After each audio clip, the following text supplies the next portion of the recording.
shoot at rate of fire 1 with a +1 to hit before in rate of fire 1. So, M109s are rate of fire 3 or 2. They don't suffer a +1 to hit unless you're behind the scenery.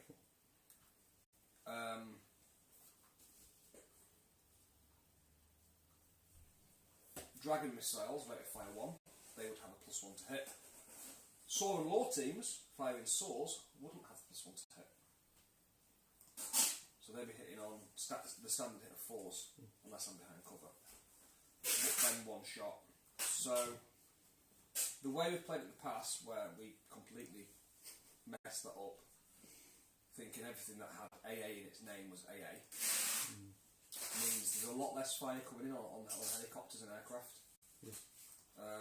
Which, you know, Hueys, Lynxes, you all don't that need sort of stuff. Guided or dedicated AA are the only things that can actually do shit to you. So it makes you want to take more anti-aircraft, Shilkers, VADs. They're dedicated VADs. They are, yeah. Chaparrals. So they come in handy against both. Yeah, I would say... The VADs are very handy. Sergeant Yorks and the VADs. Points-wise, VADs are extremely useful. That's not stripes. VADs, I'm going to say, is it 6 points for 4? Yeah, it's only 6 points for all 4 of them. Range 20, 7 shots halted. Radar, so they've got range 32 against aircraft. Range 32 against aircraft. Sergeant Yorks are 8 points, so 2 points more. 24-inch radar, dedicated AA, firepower 4+. Halted 5, moving 4. Anti-tank 7. So, in general, better anti-tank. Amphibious for the VADs. Oh yeah, could come in handy for the water. What's amphibious? Is it cross water? Impassable water is difficult terrain. Okay, so that's kind of what I did over there when I went across the pond. You wish I'd sunk. That would have been funny. I mean, the other question is, would you rather have something like a Sergeant York that can target ground and air, or would you rather have something like the SAM platoons that are the same points, have a longer range, less shots but a better firepower, but have guided AA? Guided AA doesn't suffer the negative to hit modifier for over 16, I believe. There is that. I mean, I've always liked the Sergeant York for the fact that I can mow down infantry with it. Yeah, that's why I like when I've got 7 halted rate of fire. And having the 24-inch range means you can sit outside the range of infantry, rather than they will be in the range of infantry when they move forward, I think. What's infantry? 20-inch range where they get Vulcan, Gatling AA. Oh, yeah, you're still in with a Dragon missile, it's 28 inches. Dragon missile's going to go in most things. But you're out of Sovereign laws. Yeah. So, no, you're not safe against Dragons, they hit anything. Mech platoons were amazing for that, I think, for points. But I think Russians take it with the options they have. They have a lot. They have a lot of options, and they are cheap. Really cheap. But they hit on 3s. So, if I was Russians, you'd have been getting a lot more hits in there, because you were getting a lot of 5s when it was 6. We have our Sea Destroyer joining us this evening. Evening, gents. Who's our Sea Destroyer? Oh, really? We're going through that again, are we? Oh, you know I'm terrible with names. Was it Flames of War guy? Yeah. That's Craig. Because he joined us last one, didn't he? Was that the guy who literally watched us for 2.5 hours talking bollocks? Yes. He's the man! That's dedication. We've also got Dave who said he's going to watch us tomorrow when he got hangover. Chris Foles said he's going to watch us tomorrow or maybe tonight if he's got a chance. Are we running then as correct titles and stuff now? Well, now we've got Flames of War on the Twitch page, if you can see there. Flames of War run through, yeah? We go onto the phone, because that's what we're doing our stream on the phone. We've got Flames of War run through. I've shared it. It's shared it as Flames of War Team Yankee scenery. Fair enough. Awesome. So, Try sharing it again. well, Maybe it's just a sharing issue. maybe, but it's one of those. What's the point of doing it twice, in a sense? So, if I go here, am I on camera? Is it broken? Is the question. Have I just broke the lens? Why would you break? Because I'm ugly. Now you're in shot. Hi guys. This was a TV Yankee game that me and Mark just played. It's obviously not Flames of War, but it is the same rules as Flames of War. If you've tuned in as... If it's Craig, it's Craig. If not, it's Destroyer something something something. Because I've completely forgotten what your name was now. Destroyer, dude. RC Destroyer. RC Destroyer, that's it. Which means you destroy remote control cars. Maybe. Or you just interfere with the reception. Who knows? In Alien from Outer Space. You take over and just drive it wherever you want. We've played Team Yankee, which plays the same as Flames of War. There are some key element differences, because there's a lot more rules in this for being advanced weaponry. But as you can see, this mission was it Spearhead or Breakthrough? Breakthrough. It was Breakthrough, where the attacking force has all its army, the defending force has half of it, but can only field things. It's half plus one ambusher, yeah. But can only field tanks that are below armor value 4, or what, 4 or below. No aircraft, which meant my Huey platoons that I were pride and joy that I was going to build up today. They didn't come in until like turn 5, which was my choice. Could have got them in earlier, but I decided not to. I brought me Cobras in as aircraft. I was very aircraft and heavy on this. I thought I was going to lose badly.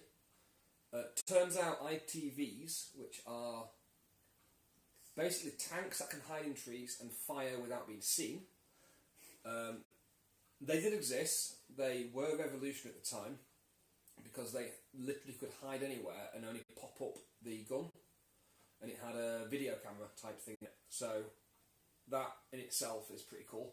But they took the game, in my opinion, because they were so difficult to shift that it concentrated a lot of the firepower on them. I also had an ambushing one that completely missed its targets for 3 turns in a row. I'll not go into that, it's just unfortunate. Eventually my reinforcements arrived and they took the field. It was touch and go. If you can't see them, there's 3 Abrahams over here that made it all the way to the objective nearly, and were only stopped by intervention from the Cobra helicopters. We learned a lot from this game. We learned you can't shoot aircraft with your full rate of fire, which is what we've been doing before. We found out that you can only fire with rate of fire 1 if you've not got a dedicated anti-air. Now, the only dedicated anti-air on the table was the Vance, who were nowhere near aircraft when it mattered. So we were shooting with 50 cals and rifle platoons and Dragon missiles. Actually, the Dragon missile did got through the helicopter but failed to blow it up, and then over here it blew it up, didn't it? Yeah. There's lots of cool rules in this one, but obviously tonight it's going to be concentrated on Flames of War. Is this an average sized game? This is actually 100 points. This is your average sized game. With Team Yankee, you will look at playing. If you start in 25 points is a good start for an intro. 50 is your hour and a half bit of fun. 100 points is a good game, a good average sized game. 2 hours, 3 hours. Me and Mark normally like to just get everything on the table and play, so we're looking at normally between 200 and 300 points. It's very crowded on a 6-foot table because I love my small stuff, and you love your big tanks. So I take lots of infantry, lots of APCs, lots of helicopters, and Mark comes in with about 50 bloody Leopards and Abrahams and Patterns, and it's just an absolute massive fight. As you can see in this one, and these are in Flames of War, minefields. We have found, by using minefields, which this mission utilises, they are bloody horrible. I've placed mine today down the middle between 2 woods. The woods were just randomly placed. It wasn't like we placed them to actually do that. We just went with the scenery. Some of it was placed from the last time. Someone played AOS on there earlier, so this is kind of how it was. I put 2 lots of infantry in foxholes, one in that wood, one in this wood, and the minefield between it, trying to force Mark to go down what would have been his left, my right flank. My idea was bring in my reserves on my right flank and push him off it. Now, I had the advantage knowing how minefields work, because last week, when we played the same mission, we said we'd do one for me, one for him. I had no clue how minefields work last week, and nor did you. So we decided to place them all the way down the middle. We were playing a big game, so we ended up with mines all the way through it. And turns out you have to roll a morale to get through minefields. Now, Americans' morale is 3s and 4s. Oh, yeah. You think that would be pretty cool. You think, yeah, no worries, which is what I thought. I was all morale 3. I was even using the commander rules to get higher morale. And I was still failing morale. And when I was making the morale, my guys would drive through it, and lo and behold, Humvees drove through it no problems, and my tanks drove through it and blew up. You blow up on a failed cross-check, which is a 3-up. So, not only was it a 3-up to get through it, a 3-up to blow up. A 3 or less. And spaz moment. A 3-up, 3, 4, 5 or 6 would go through no worries. 1s and 2s would fail and blow your tank up. I was destroying myself with 1s and 2s. So Mark didn't have to do much about that. He just went, oh, and laughed at all the burning wrecks. If you look back through our pictures on our website, you will see that game. There was a picture up of just the carnage. On our Facebook page. On our, what did I say? Website. It's like a website, in the fact it's not. It's a Facebook page, but... Facebook page is still a website though, but you want to say Facebook page rather than website, or else to go to Bastion. Right, hang on, that's it. Cut, restart. So on our Facebook page, you will see, if you go back, that's a bit seamless, isn't it? Oh, you're not editing it? No. Oh, right. Oh. If you want to, I can do when it comes to editing for the YouTube page, but... Damn it! Never mind. It's better this way.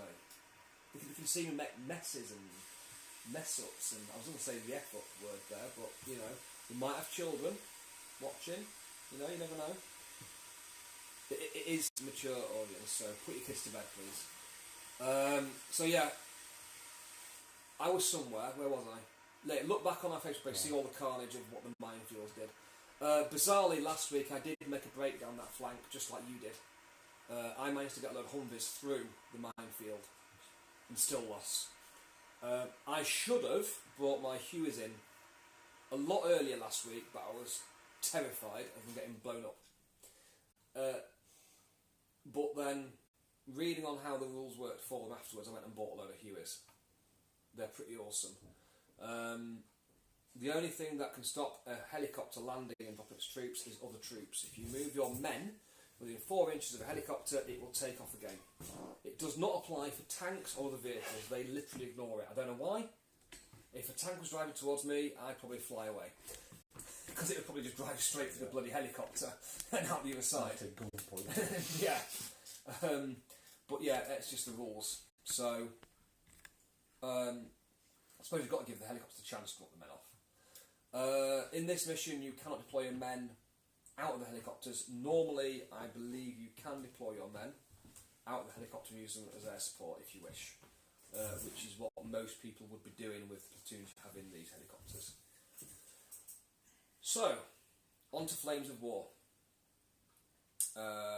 Want to run you a run through? Want to go through a run through, something like that, some sort of words that might work. We'll rewind, start that again, cut, paste, be easy. Take three. So yeah, Flames of War.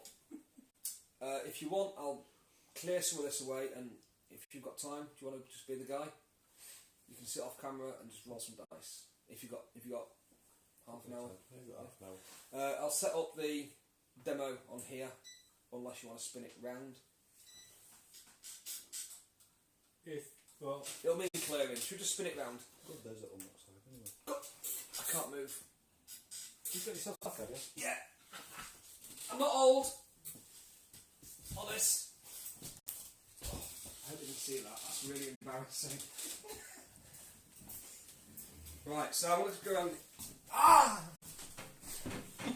Oh, that hurts! Quick, don't film me, don't film me. I've got muscle cramp. God, I wish I was 22 again. That's not alcohol, that is just Coke. Well, that's not in shot anyway, so... So what you see at the minute is what was left of the game I played, the Tower Challenge Army. This guy beat up a Reaver Titan, would you believe it? Reaver Titan's 4,000 points, the Tower 2,000 points. And it absolutely aced it, only because it had shield drones. Without shield drones, Tau are mincemeat. Man down.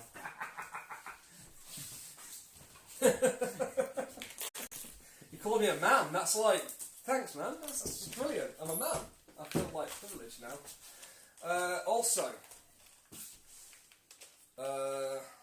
we need a sponsor.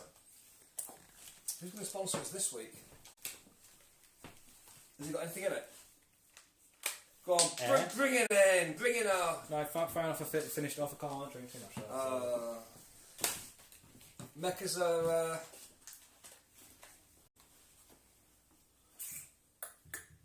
Another tea, please, Bob. No, another tea, please. No, that's going to take a while to do. Just go and grab us a random. A random selection of one sponsor from our fridge. So in this... I am blue! I am blue! I am blue! It's probably a crap Scottish accent, since you're Scottish, you know. You probably go, nah, that's rubbish. So this is still sort of a week, more or less. I think some things got moved. Yeah, somebody's been putting stuff on here. Ugh, why would they do that to me? It triggers.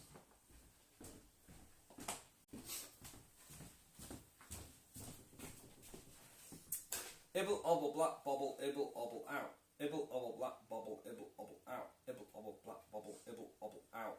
I don't even like Iron Brew. So alright, we'll give it to Mark. Our sponsor tonight is Iron Brew. I'll take it, no problem.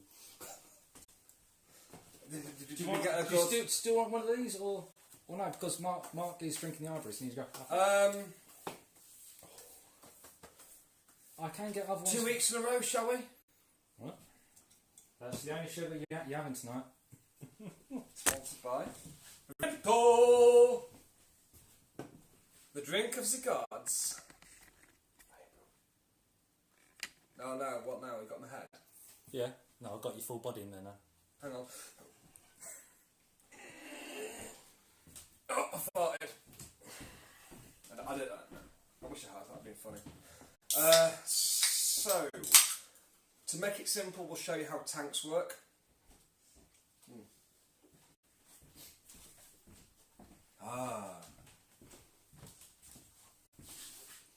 Gotta do it. Do you want Brits or Germans? I know what you'll choose. You want Germans, don't you? Yes. There you go. Thank you. So we have a Panzer III up armoured. Interestingly, I don't know if this is true, but I've made it up on the spot.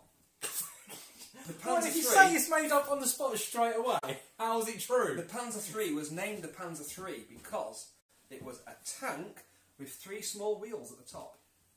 The Panzer IV was named the Panzer IV because it had 4 small wheels at the top. Just show the people this nugget of information. Absolutely 100% historically accurate. On the left is the Panzer IV, Just move it slightly back a bit. and on the right Slightly more focus. is the Panzer III.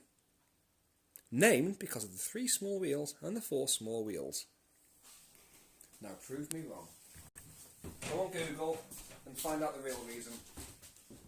Probably because it was the 3rd Panzer design and the 4th Panzer design. So, but, easy in game, remember which one's which, because one's got 3, one's got 4. So that's up armoured. Weirdly, the Panzer III up armoured is actually stronger than the Panzer IV. Yes. You know that because you feel them against me. Yes. and I still kill them. Not that I'm proud of that moment. Apart from when the tigers destroy you. Except when your tigers destroy me. But I've now got M10s, so until Late War comes out, which I'm not able to mention on camera. What, until Late War comes up? You can mention that Late War is coming out. Yeah, but I can't mention why I'm saying it. No, but you can just mention Trade it. secret. I've got Crusader 2s and Grants, so it's a no-brainer that the Germans will win this.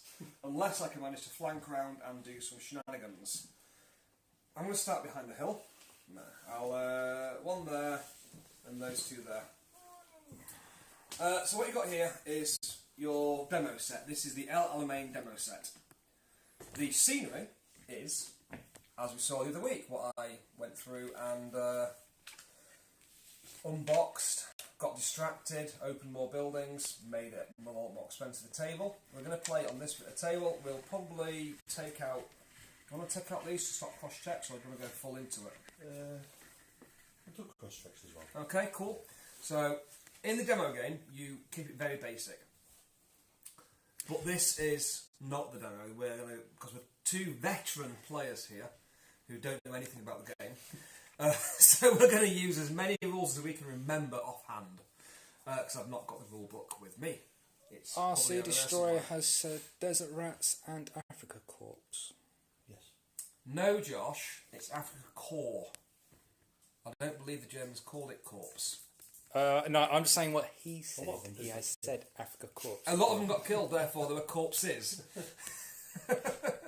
Close enough that though, isn't it? Shall we... Do you want the rule book?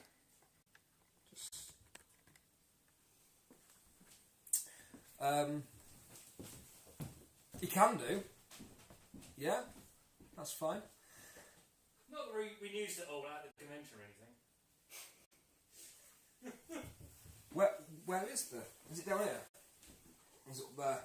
So, quick note on Late War. Which you won't be able to see much to do this, I don't think. So Put your head back up properly. Late War, trees in front of it. This is quite nice. It's foliage. I like it.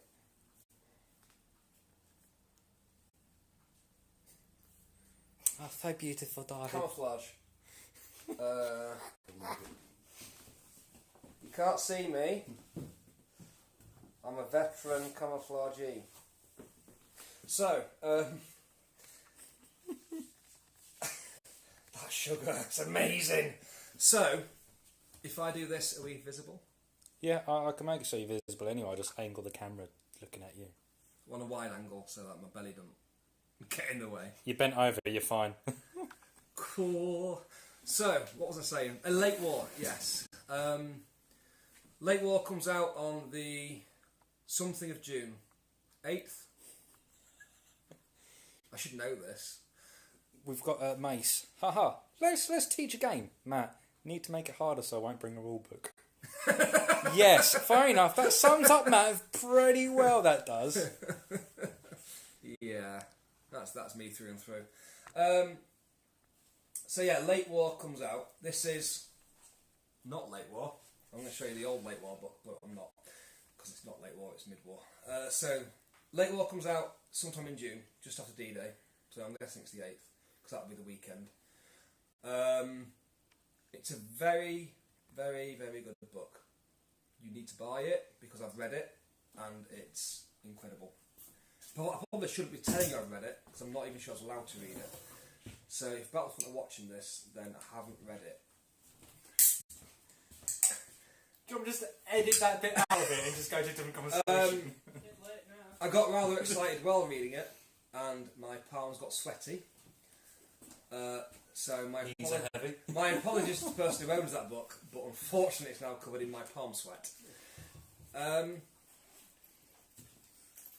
They have done lots of cool shit with it, and it's worth buying.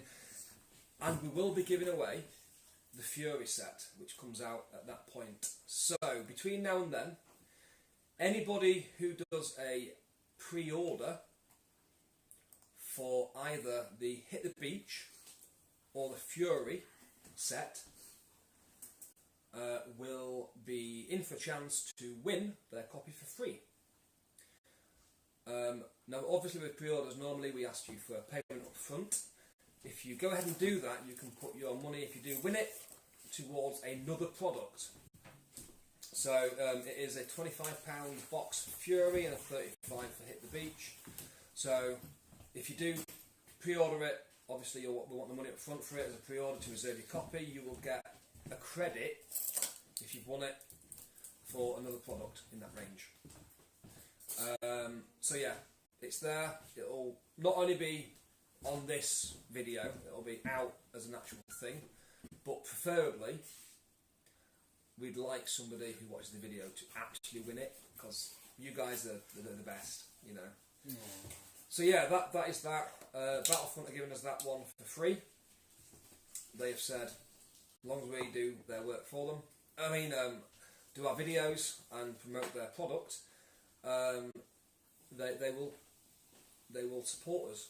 So in theory, we are sponsored by Battlefront, but obviously it's the Vimpto.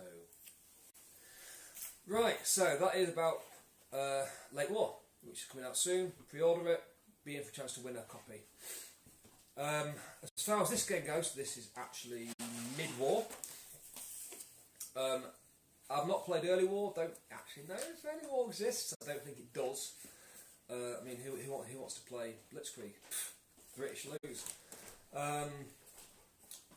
You'd love that, wouldn't you? Just annihilate shit in front of you. So, this, as I said earlier, if you're watching this and want to play Team Yankee, it is more or less the same.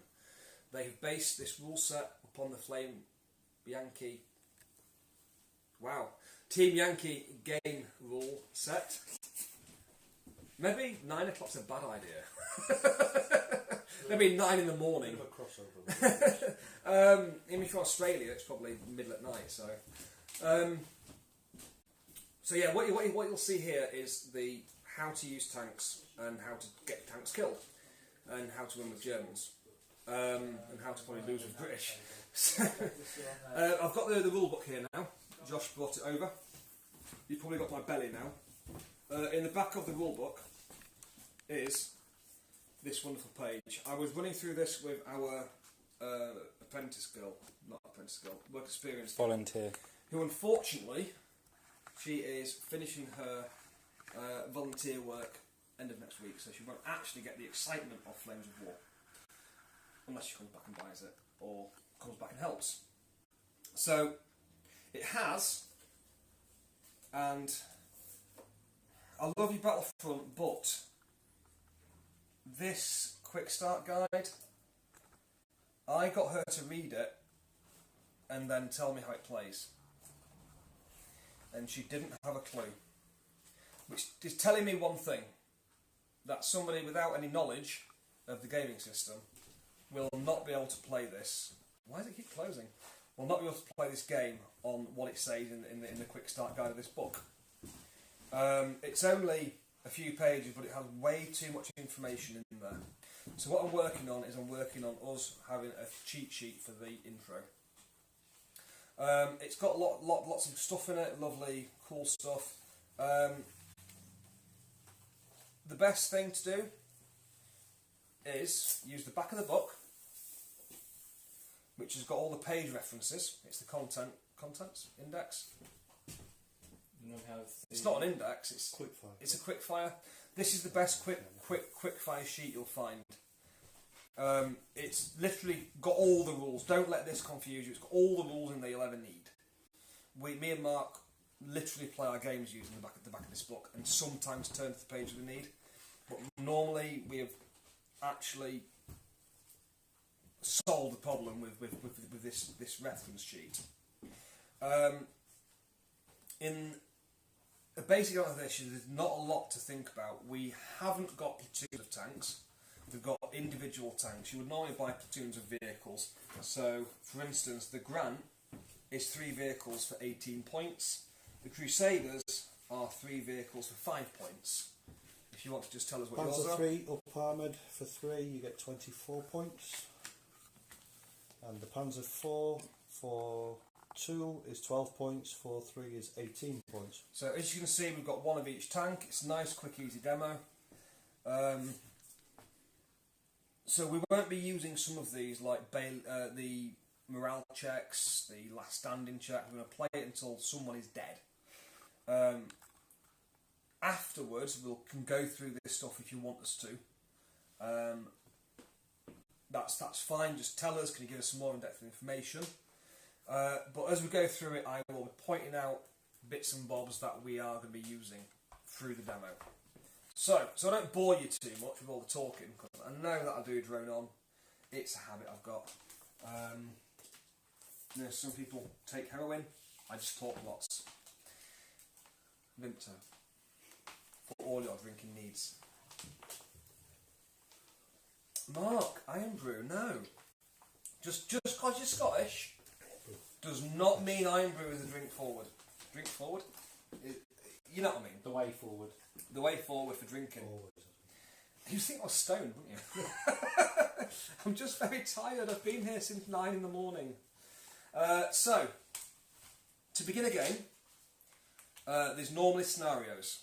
Scenarios are things like attacker always starts first, or you have a roll-off first turn. We are going to play standard roll-off for first turn. We have, in the game, you've got 2 sets of dice. That's German, that's British. Desert Right dice have got, obviously, the red, because the kangaroo that you had, the red kangaroo, and the Germans have got white, because it was all white to be a German. Don't know why. German crosses were black, weren't they, on the tanks? Yes. So they should really have black dots. I'll not blame Battlefront for that one, but maybe black dots next time with little Nazi symbol on the one. That'd be cool. And again, the kangaroo, that'd be nice on there. Yeah. You have got that when you buy the dice packs.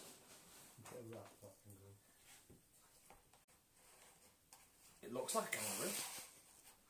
Rat, because it's desert rats, like desert kangaroos. So we'll just cut that, and we'll just start from here again. So as you can see, it was a red rat. We've got red dots on the dice. Germans have got, because the white outline around the Nazi symbol, you've got white dots. Yes. Yeah, that's probably the reason. Yeah. If it isn't, that is the reason, just like the Panzer III had 3, and it was what it's called a Panzer III. So, dice off. I obviously don't get a 6, you're going to get a 1. You got a 1, I've got a 4. Yeah, every time you say that. I'm quite good at that. Not all the time, but mostly. So the Brits go first. Now, if you were a starter, you wouldn't know this, but these are pretty useless tanks. The British doctrine was support the infantry. So you work best with infantry, obviously. The German doctrine was just kill everything in your way. So they had good vehicles, good infantry, lots of elite units. Crusaders are very overconfident. They are aggressive units. They will literally burn forwards like the Americans did, which was mentioned the other week. Yeah. The Grant was a careful vehicle. It was the artillery support design, I think. Don't quote me on that. Don't come in with your history. We don't want your history. But it has got a bloody good gun on it. It's got the 75mm, which is on the later Shermans, and a 37mm on the turret. Anti-tank 7, anti-tank 9. So these guys are going to be the ones that are trying to pop your panzers. These guys are going to only anti-tank 7, so they're going to hit your panzers and probably bounce off. So we're going to be looking to try and get fast forward fast, and flank you. Yes. Not thank you. Whereas I can tend to stand off a bit. You can tend to stand off and do what you like. Now, one thing we'll have to remember in this one is no one has got stabilisers. No one's got advanced stabilisers. No one's got night vision. Because in Team Yankee, that is just like, let's forget all these rules because we don't need them. So the main one you need to remember is over 16 is +1 to hit. Normally you would know that as -1 to hit if you play other games. In Yankee and Flames of War, they say it's +1 because you're adding it to your dice roll. So a tank's hit on a 4, with a +1 it's on a 5. Quite logical. Actually makes more sense than -1 to hit. So I kind of like that. So I will Panzer 3. That's armor value 6. I'm going to go with a cross-country dash with these guys and try and get behind the hill to make him move. Because otherwise I'm dead. I don't think I'm going to make it. But now I could introduce the orders and get the blitz move. Yeah, there's a blitz move. Which gives you a 4-inch move beforehand, and then you can do a tactical, can't you? But that would only give me 18 inches, so no point. But yeah, in this sort of game we don't introduce orders. You can use orders. We don't generally use orders, do we? No, I don't think we do. They seem to get in front of the window because, you know, that's no fun. You have to Giving orders. roll off against your skill. And Yeah. it tends to go wrong quite a lot for me, but And me, it's literally no point. So, 20 inches. That's how fast the Crusader 2 can go across the field. Now, one thing you will notice me doing here is my tank is going to start there, curl round with the tape measure, and you would think he would finish like that, being a tank. And that's the way he's going. No. In this game, you may move like that to face your enemy. Now, that would be called a handbrake turn in reality, I think. yeah, But it makes kind of sense because what you've got to imagine is this is a lot of things going on. This is probably about half an hour of driving. So, we're going to come round like that. I'm going to avoid these. We're not going to make a cross check. This fella, on the other hand, now I can see his turret over the hill, but one rule we play in this game is the hill is blocking the line of sight. yes. Anything tall with an area base is blocking line of sight. These will give you concealment, and this will block line of sight through it because it's got tall rocks. These trees have a bit of a, whatever the word is, I want to say monoma. I don't know if it's a word. It's a word now. They're a bit of a monoma because sometimes you can choose to see through them, other times you can choose from blocking. We normally choose blocking because it makes sense. You can fire out. You can fire out, but you can't fire through. So, lots of blocking line of sight. I'm going to try and use that to my advantage. I'm going to move the Grant to behind these rocks here. So we're going to call probably halfway across the table, 36. Literally, the Vimpto is the table edge. So I'm going to try and swing round with the Grant. I've got a cross country of 18 if I need. I'm not going to fire.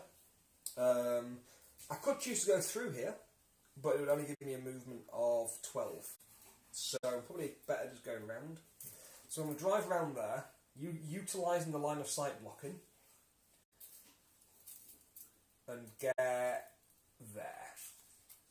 Then again, it comes round and ends up there. Now, I'm hoping the Panzers aren't able to manoeuvre around enough to be able to get me with their tactical move. So, that is me done. It's over to Mark. Obviously, Mark's now got to decide what he wishes to do.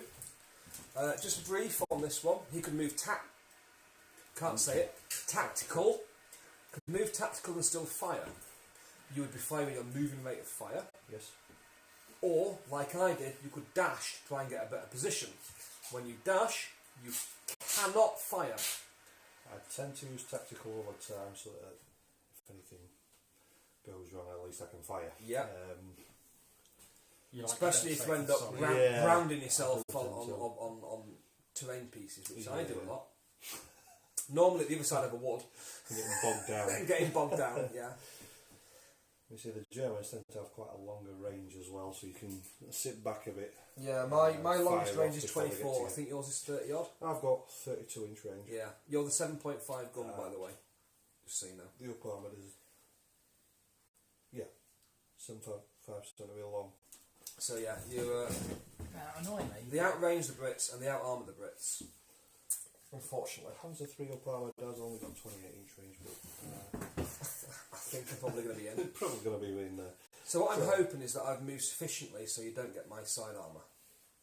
I believe I have. Yeah, you'd have to sort of be over this So, direction, I'd say. Front armour in Flames of War is anything at your front. It's not like in other games with the 45 angle. It is anything in that line there. For that tank, that line there. For that to tank, help this help line you out here. there is the laser line pointer to your right. Will it show up? What? Let's find out. Wow, that's bright. So, it will. So that is the front armour of my tank. So for him to come to get my side armour, his turret would need to be here. Not just the front of his tank, not just like the front wheel, his whole turret will need to be in this position to be able to hit the side of my tank. Okay. So, you are looking at firing this guy, I'm guessing? I will be firing at that one, yes. So, quick note on line of sight. The tank here is going to block the line of sight to this tank here because the arc will go through that tank. So this tank is safe. This guy, on the other hand, is literally going to get it in the front armour. So I'm guessing you'd like to fire him. I would, indeed. My So- moving rate of fire is 1. Moving rate of fire is 1. You are shooting over these, which offer concealment to my tank. You've also... you're not over 16, I'm going to guess. Also. So that means if it was over 16, here, you'd be suffering another +1 to hit. So, I'm only a +1 to hit. That would also increase your armour by 1. It would increase my armour by 1. Well done, Josh. You remember something. Only because I kept forgetting it out of the command. No, I won't embarrass you. It's fine. I embarrass myself enough. I won't do you as well. So, my front armour is 3, What year? and I am hit on. I'm aggressive. 3 plus. 3 plus. So it's a 4 plus. It's a 4 plus. I'm really hoping to get a 1 this time. I'd rather not. I know what that's like. Oh, it's a Yeah, 4! I Right. didn't jinx you enough, so you've hit. So this is a good example then, because you've hit, I get to do my armour. Yes. So I would now ask Mark what his anti-tank rating is. 9. So 9. What that is, just so you guys can see this at home, hopefully that's in front of the camera. So what he's just done is looked at his range.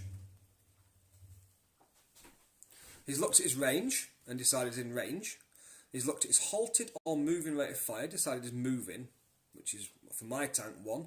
Then he looks at his anti-tank rating once he's hit, tells me that number, I roll my armour save.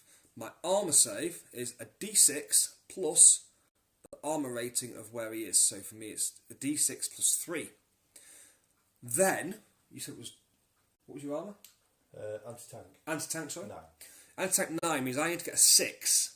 If I can get a 6, my crew would jump out of the tank on a successful firepower check. If I don't do that, then on a successful firepower check, I blow up. So I'll grab that back, put that down here. Thank you, Josh, being the handyman. So I'm looking for a 6. Feel the 6. Feel it. This is a 6. You're taunting me now. A 6! Boom, boom, boom, boom, boom! I'm a very nice gamer, by the way.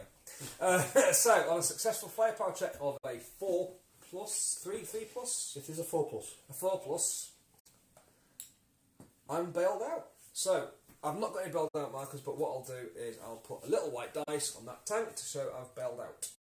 Okay? You normally have tokens in this game that say bailed out, say whatever you've done, bogged down, anti-aircraft firing. So that's sorted. I'll be having to get back in next term, which is ideal because we can now show them how that works. Your tank over there, I believe, It's hiding. What a chicken. It is waiting. Waiting. Is he waiting? Waiting in anticipation. Fair enough. What a typical German move. Right, so that would then end your turn. Yes. I'm going to have to start with the rules. Here we go. So, we'll start from the beginning. You remount step 1 at the starting step, which is referenced as page 39 for all you viewers with books at home. Don't think any of you got books, have you? 1 is remount bailed out tanks. So, to remount, I look at my motivation? Last stand. Last stand? Isn't that? No, that's if I'm running away. Oh, so it's confident, confident 4+. If I was a unit of 2 and it doesn't bail out, I'd then do my last stand 5+. So on a 4+, I get back in. Otherwise, my crew run away, and that tank counts as being destroyed. Well, would you have believed that one? So the crew run away, and that tank counts as being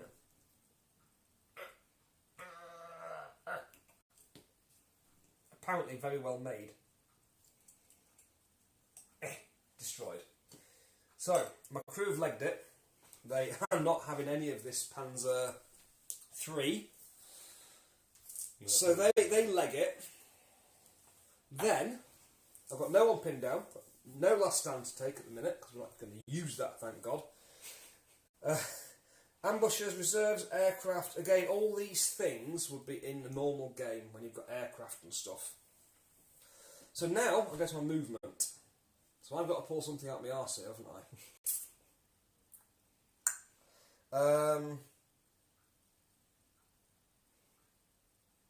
I reckon I could get your side armour. With 14 inches. With 14 inches and a cross check over that hill. I'm going to try it. What I could do in this situation, of course, as we mentioned earlier, is a blitz move.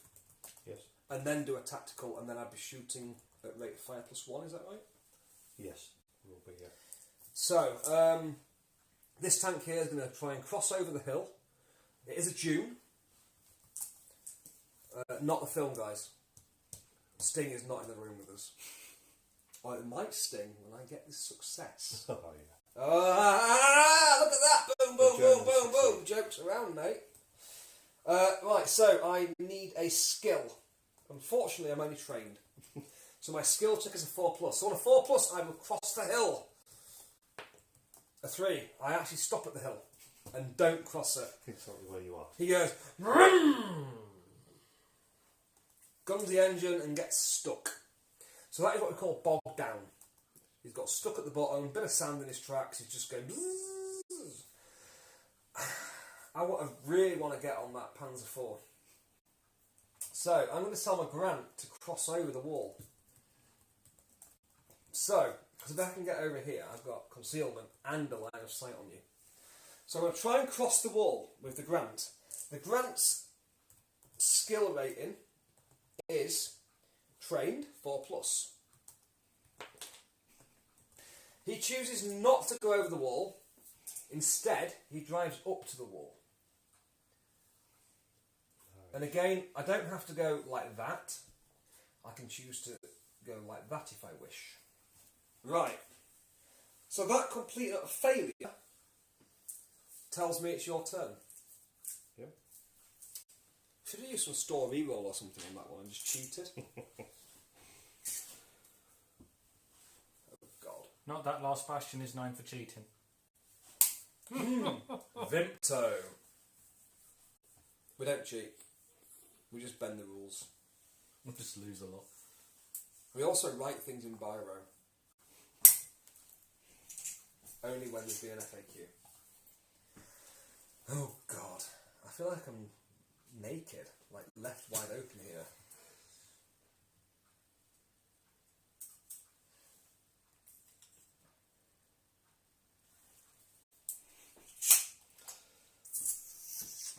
Right, so he's being cautious.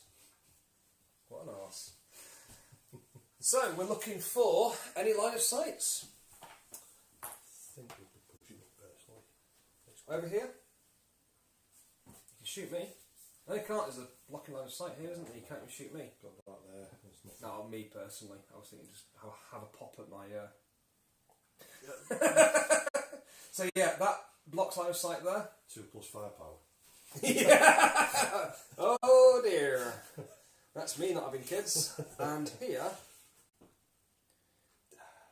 I mean... 3/4 of an inch. It's 3/4 of an inch, so... You need to get 3/4 of an inch past the obstacle, don't you? Yeah. So, one thing here is a destroyed tank is an obstacle. Way we play it, I'm not sure if it's actually in the rules, but the way we play it is you'll need to get clear. 3/4 of an inch clear to be able to hit that tank. So that would probably be there. If my tank was like here, we'd say it was fair game. Now, you're counting on me failing to move that tank, aren't you? You bugger. Right, so... Are you calling that me then now?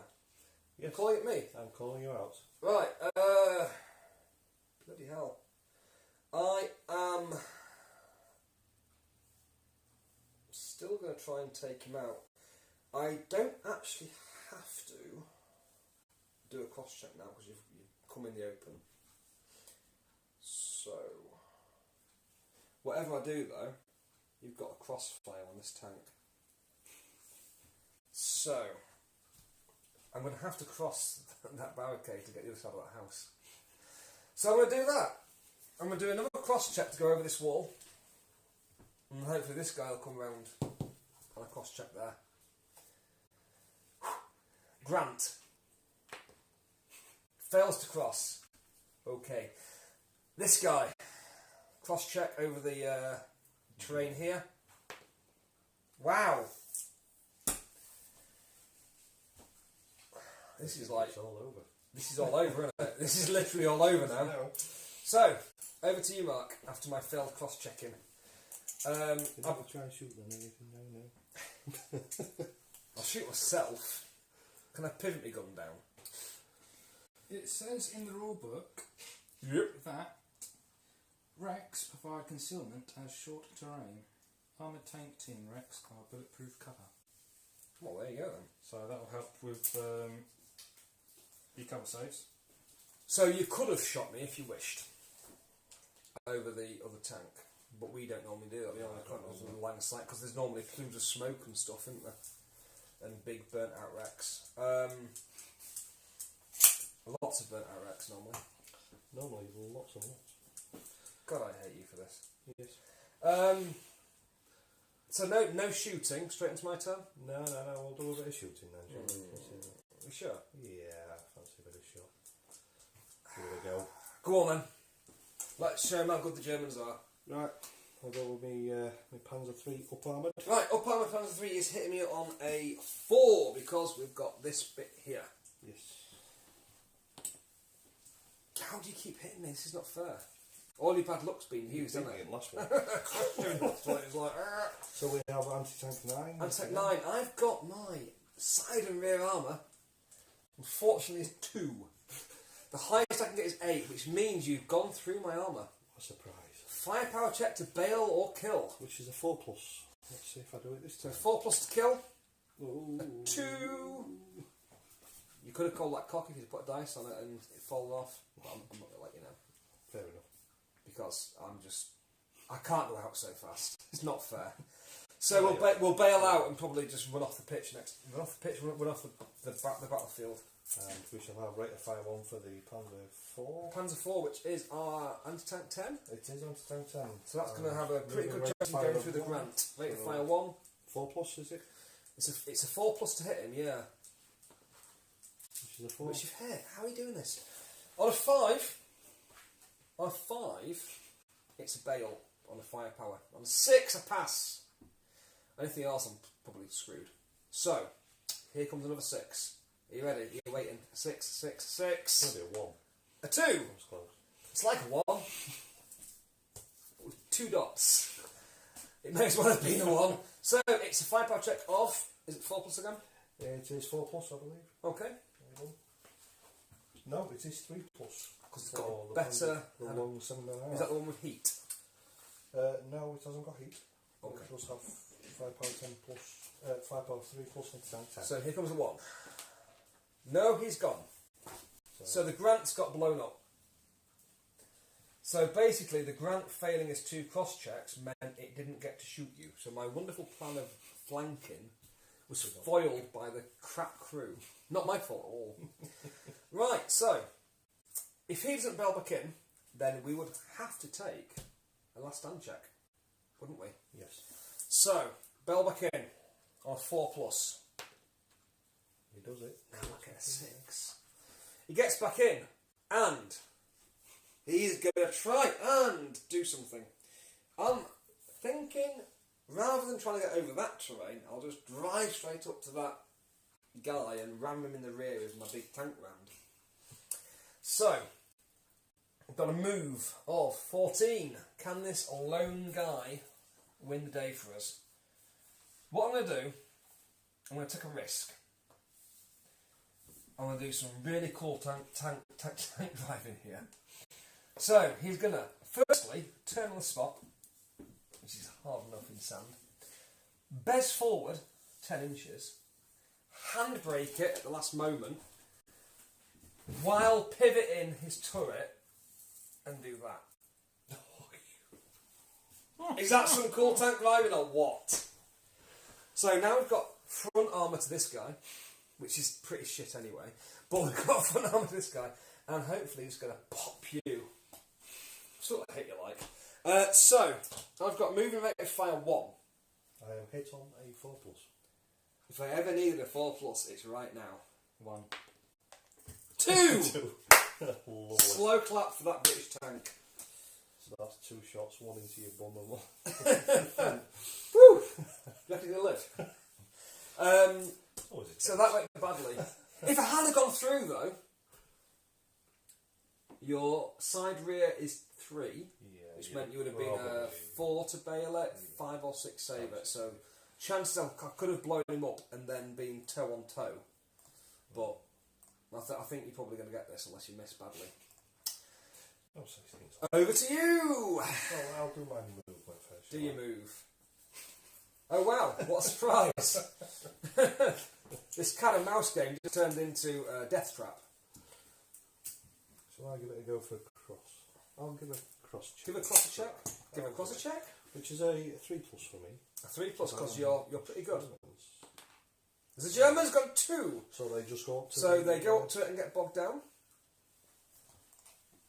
I believe they cannot do anything until... I was just thinking, can bogged down tanks do anything? No, I don't think they can. I don't think they can do anything while they're bogged down. They have to get out of it first. Where is crossing?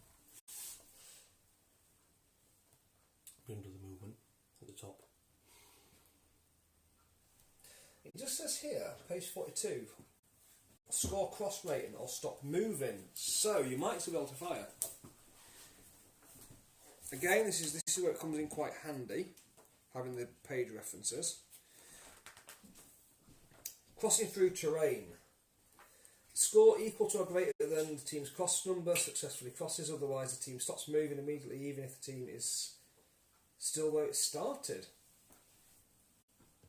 It has now moved.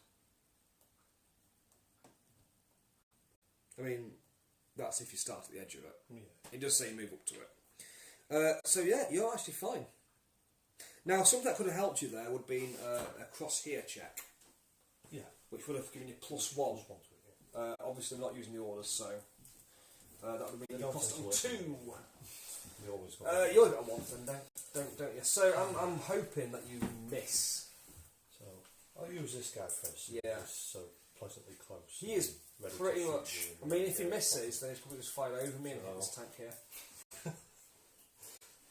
I did So know- anything but a 1 or 2, and you've moved, so it's 1 shot. That's not a 1 or a 2, Mark. I do apologise, but I have shot you. You have shot me in my rear, which is I'm only 2. as we established earlier, you've gone through. Anti-tank 10. Anti-tank so, 10, yeah, that's it's auto it's through. you can't I really- could roll it, but I think it'd be embarrassing for me to roll one or two, you know. So I'm going to let you see if you can bail me out. Or blow me up. Either way, it's bad It is news. 3 plus firepower. So I He's have just dead. blown him up. So that cool, you know, top gear driving, literally just got him killed. Yeah, fancy driving this. That wasn't quite how I expected this to go.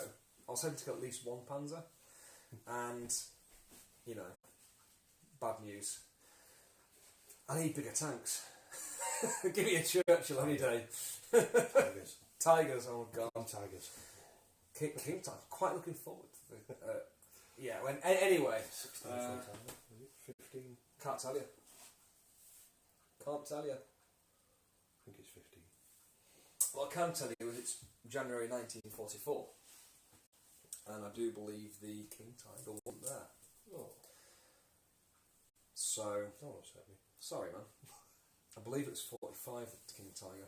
Connie's something, wasn't it? Phoenix Tiger. You have got normal Tigers, Yeah, which tend to blow you up. which tend to blow up anyway. So, that, guys, is how to lose with British. I feel like we should play a game just so I can try and win. But I think you probably should go home. Otherwise, Yes. you're going to be in trouble. More than likely. More than likely. But thanks very much for running us through this. I will have a chat with the guys now on the finer points, and they can ask me questions if they wish. How many people are watching us? 1. 3 people. So those 3 people can ask us questions, and I will answer them. Otherwise, I'll just sit and ramble for the next hour about things in the rule book. So yeah, I hope you enjoyed that little playthrough, and it gave you an insight on how it works. In game terms, obviously, as we found out earlier, you'll have infantry, artillery, and all sorts of other things that will influence this. Infantry, yeah, most people just buy loads of tanks. Infantry are definitely a recommendation, because everybody knows combined arms works.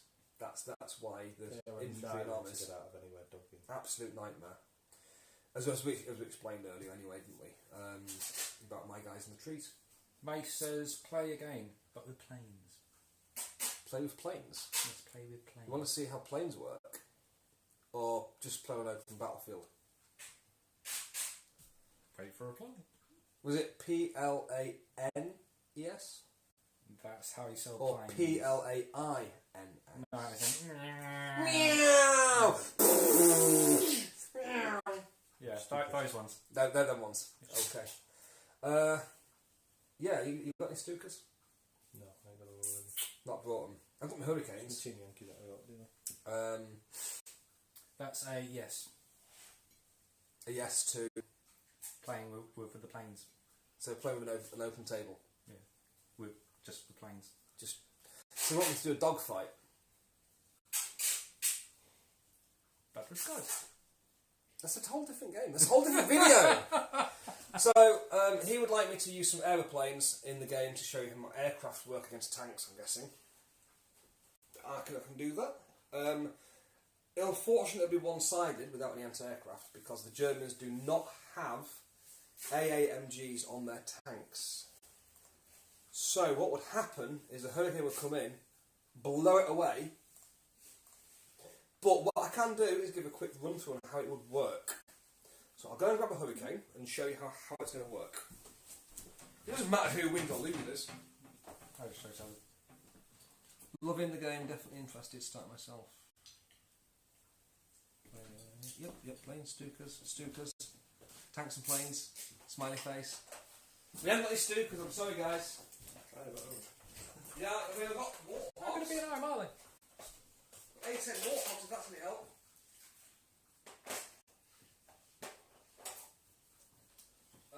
Two flight stands, that'll probably be one flight stand. So, 7 points of Hurricanes. These are the Hurricanes that are actually mainly painted to a good standard for tabletop. These are British, as most people will know. They have a magnet in the base, so you can hang them upside down and them not fall off. They are hopefully in here. No, this isn't the book with them in. I believe for 7 points.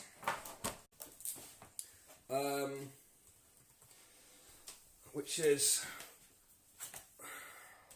basically equivalent to 1 Panzer III or 1.5 Panzer IVs.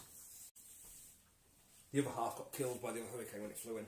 That's 2 of them for that points though. So the way that aircraft work is you would have loitering off the table. So these guys fly around. Obviously they're not the only things in this fight. There's other people requesting backup, so they're probably on fire missions elsewhere, doing flybys and the local canteen, killing all the sausages, all the bratwursts. What? Oh yeah. That was why Matt looked up to see if someone was laughing at that little joke there. You've got to take the food out of the equation. Germans can't eat then, can they? So, we've got our German tanks driving through the desert. Ah, wo bist der British people? Oh, wo bist der British people? Or is it wie bist die Englander or something? I don't know.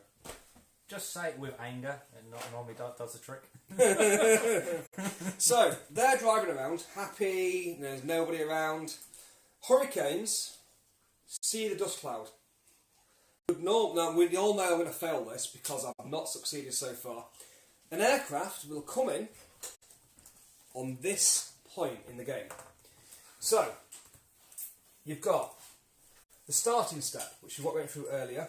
They come in at point 8 in the starting step, roll for aircraft. On a roll of a 4+, your aircraft unit will turn up. So, a 2. Let's assume I roll a 4. Your aircraft come in, and you place your aircraft. I really don't have the stats for Hurricane. Is my mobile over there? Yes, your mobile is over there. Can you do a impression of a German historical buff? A German historical buff? Yes. As in an historical buff who is German? Yeah, a German historian. Do they even exist? Oh yeah, they do. Not stuff over there. Not with World War 1 and 2. There was no World War 1 or World War 2. There was no Holocaust.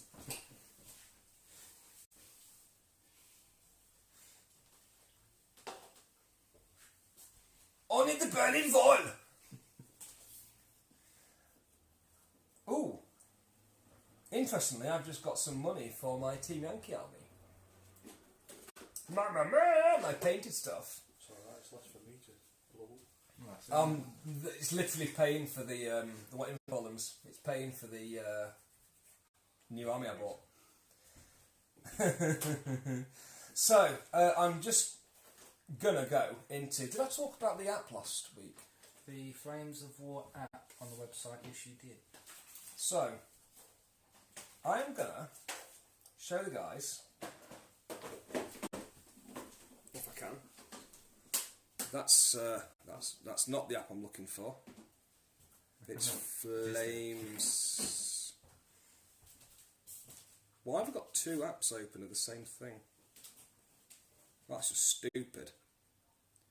Please don't leave us, guys, while I'm doing this. I do know what I'm doing. Well prepared. We prepare this in advance, weeks in advance. Really? We intend it to be this shit. It's a design feature. Just look at the Vimto. Is it propped up nicely? Look at the Vimto while I find this. Think of the lovely, sugary, gorgeous, fruity berry taste of Vimto. So I'm going to go to Forces, dot flamesofwar.com. Did everybody get that? And then go to new companies and it's literally took me to the wrong website. Oh bloody hell. Flames of War Army Builder. Forget it, I'll just type that.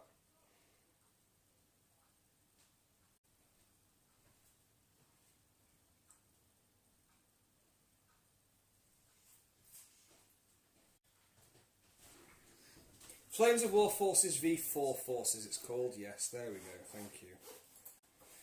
Right, so I got it all wrong. I do apologise, guys. It's not that. They've changed the website. It is. Yeah, it's that website there. Okay. They have got an old one which covers pre-version 4. It's version 3 it covers. So you have the drop-down menu in the corner here. I'll click New Forces. I'm looking for the Brits, which is Armoured Fist. Matt, if you come around this way, you'll be able to do it quite nicely. So that brings up this. I'll scroll until I find Hurricanes. This is very useful. It's about $5 for the actual units in it. But once you've bought a couple of things, it'll open up the rest for you. So that is the Hurricanes. They are 9 points apiece. See the stats here for them? It's just zoomed out. Oh, come on, zoom in. Every time I put my thumb in the way.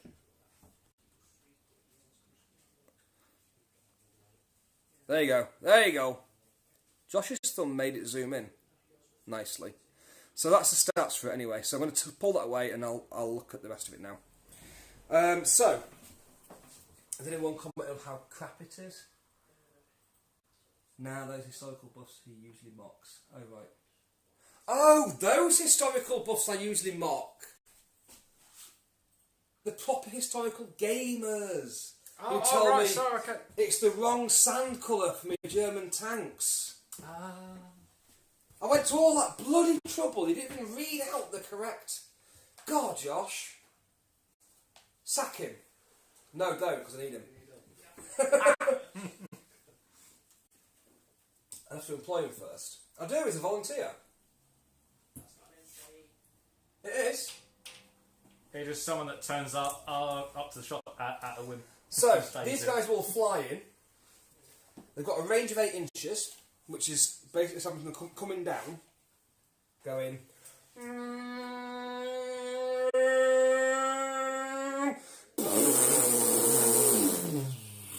and flying off again. And every time you use aircraft, you have to make that sound. Because if you don't, it's just dirty and you're not allowed to use them. So, the range 8, so you would make sure...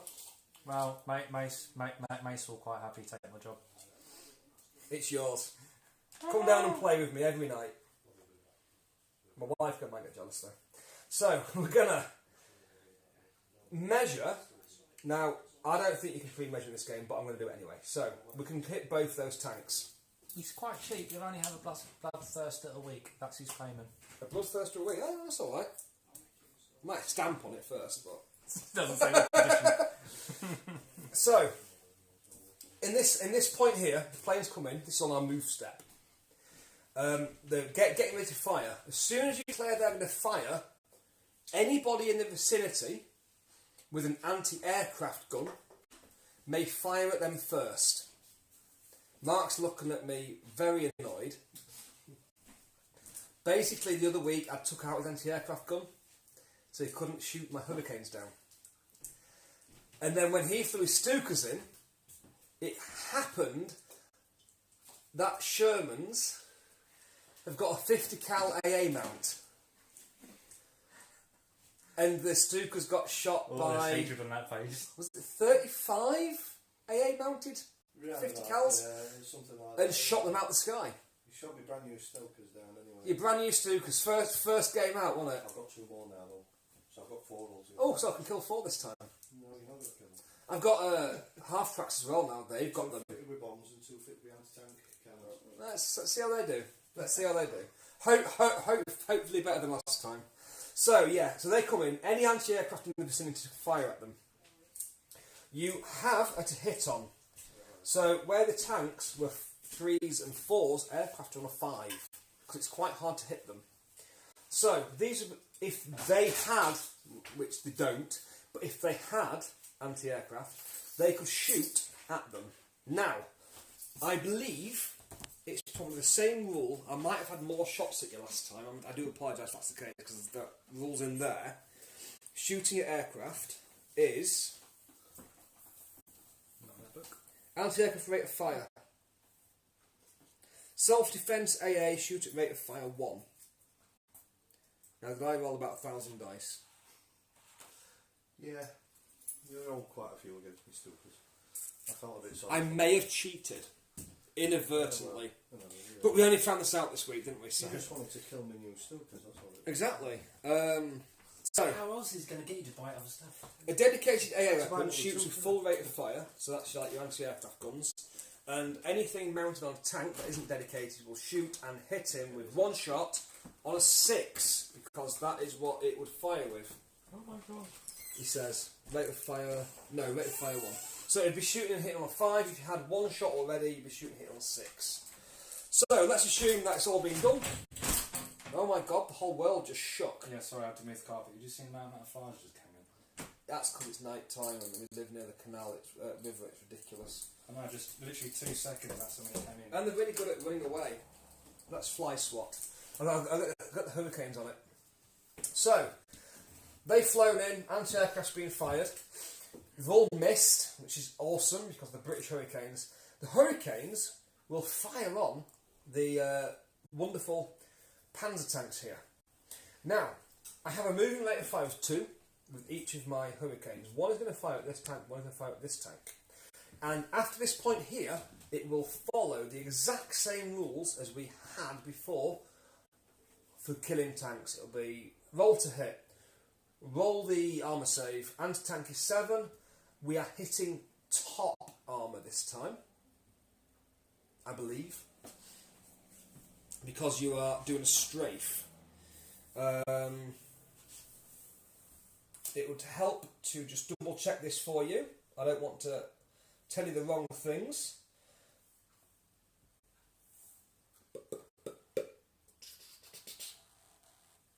Hull, turret, smoke, mistaken target, roll armour saves. Other saves, pin down, anti-aircraft rate of fire, shooting at aircraft, destroyed unit leaders, killing commanders. Well, if it's not, I'm hitting rear armour.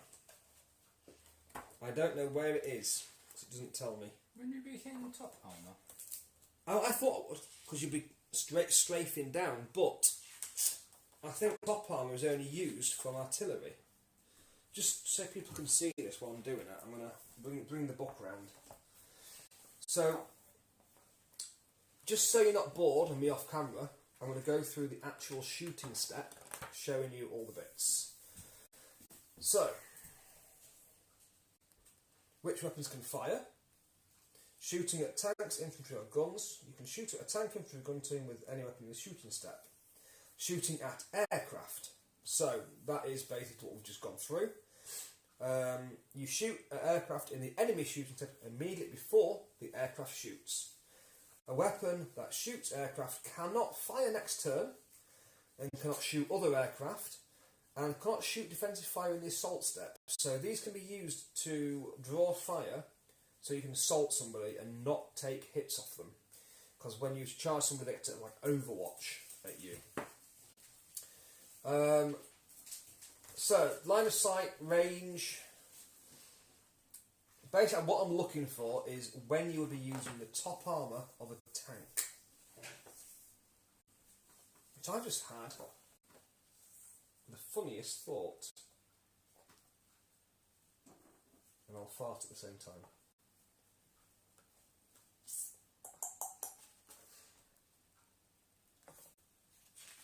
where it tells you what all these do.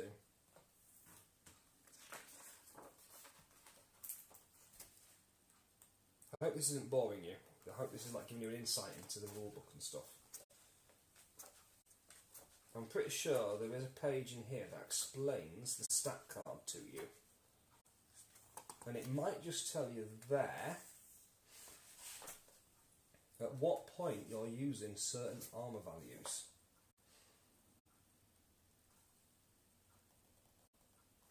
Right, there's a quick reference, see page 59, 60 and 70. So 59, roll saves.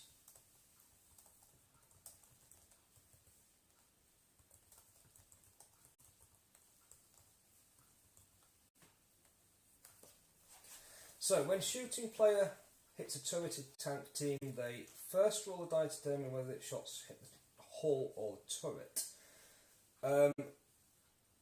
That will only make a difference if you're hitting side armour. If you hit a turret, it counts as top armour as far as I know. And there's that funny line thing, if you can see that. Yeah, it only really matters for turretless vehicles, that one.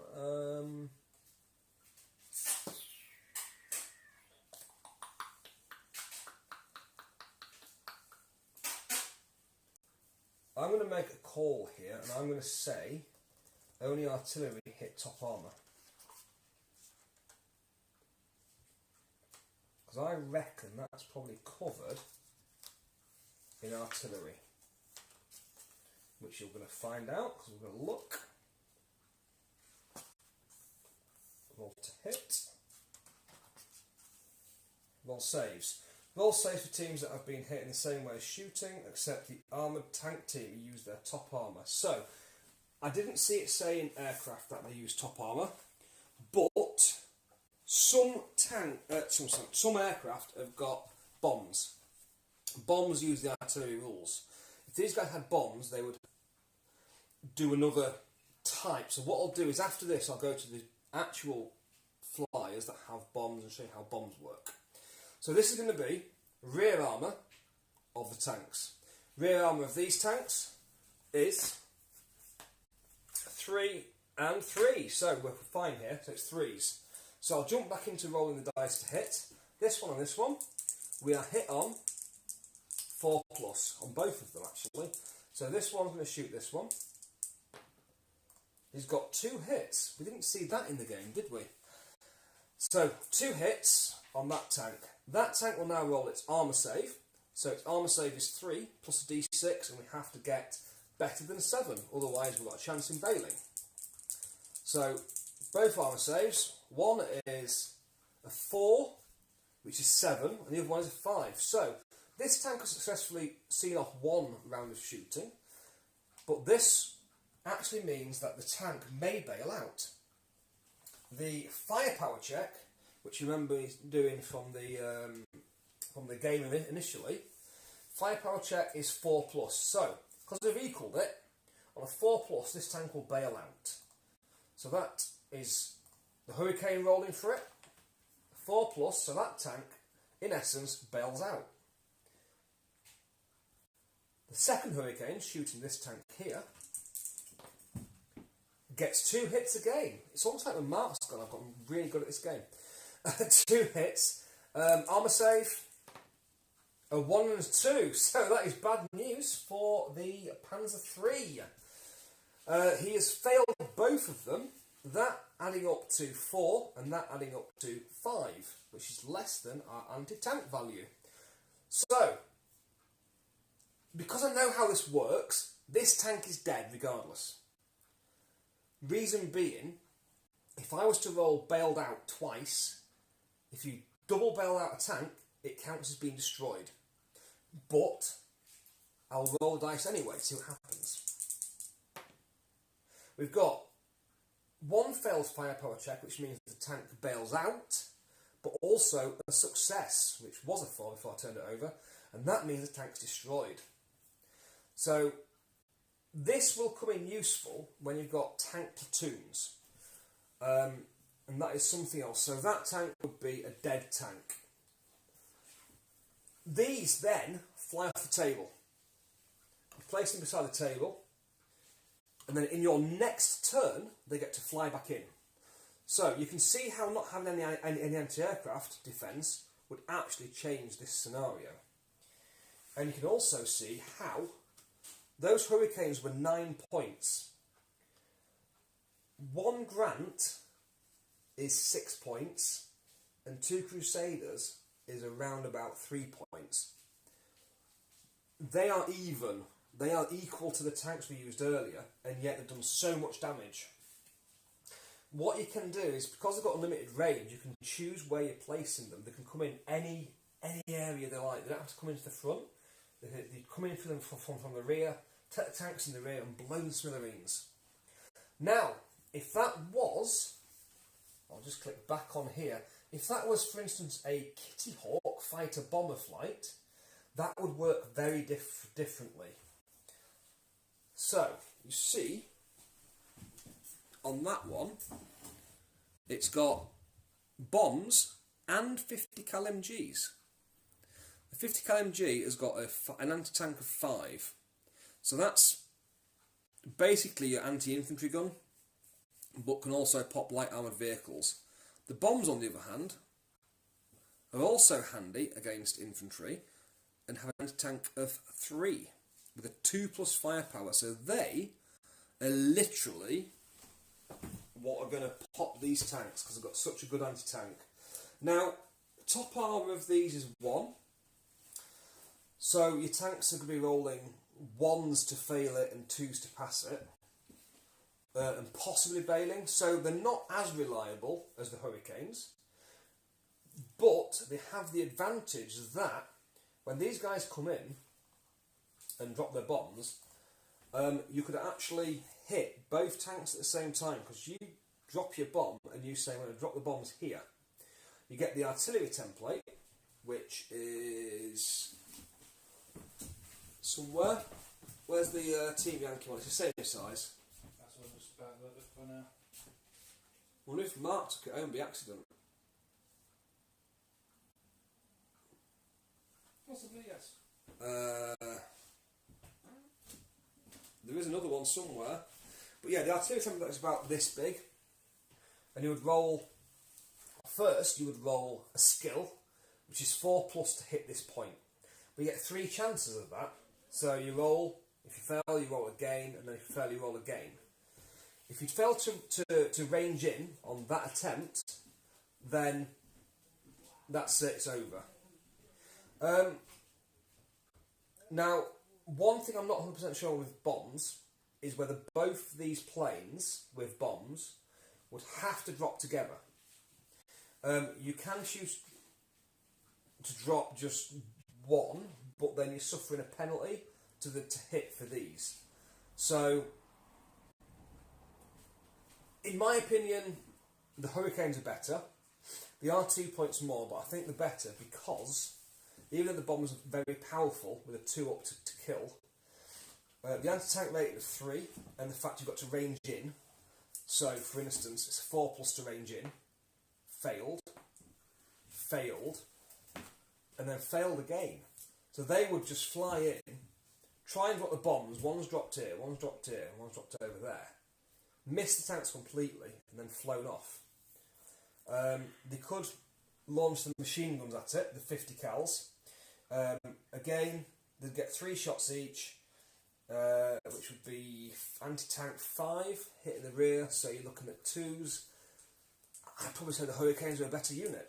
But if you're going to hit artillery pieces, or infantry, that's a whole different ballgame, because artillery pieces have got sometimes 0 top armour, and if you've got a massive amount of artillery in one area, and you just come down and drop a bomb on it, you do a better job than the Hurricanes, because the Hurricanes are tank busters. There are lots of aircraft in Flames of War, lots of different ones, and the options do change through the years. Now that's something that I don't really agree with, because I think you should be able to use these in late war. I don't see why you wouldn't be. There was plenty of aircraft around at that time, and there was plenty of different missions run with different aircraft types. So yeah, that. I'm not sure if that answers your question on how aircraft work, but that is literally how aircraft work. You don't have dogfights. You basically wouldn't have dogfights because they only come on your turn. They're not a permanent addition to the game when they've come on. So they fly on your turn, fly off in your turn. The enemies come in. So yeah, that's basically it. I think they're quite good value. I always take Hurricanes, and with my Americans, I always take the P40. In late war, I'm looking forward to the P45. The P45? No, that's the P47. P45 is what you get when you get sacked in it. Sort of, yeah. I think it's the P40. Is it a P47 Mustang? P41 Mustang? A P something Mustang. We've got one in, have we? No. Oh, I can't. The late war stuff isn't out yet, and I'm literally guessing. But historically, it was that. It was the Mustang was the tank buster. So that answers the aircraft question. Was there any other questions? The P51. Thank you, Sharon. Did you Google that? Maybe. That's a yes. Also, a few historical buffs, they're not the right colours. They're completely wrong. It's just the paint I had, and I love Games Workshop paints. But screw you. Paint it how you like. You could paint it pink if you wanted. So, any more questions? Or shall I carry on with another cool thing I want to look at? Well, we haven't got any other questions at the moment. But you can carry on with another cool thing if you want. And if Well, what I'll do is I'll tell people, I mentioned earlier, the movement orders. Yes. So, I want to find movement orders.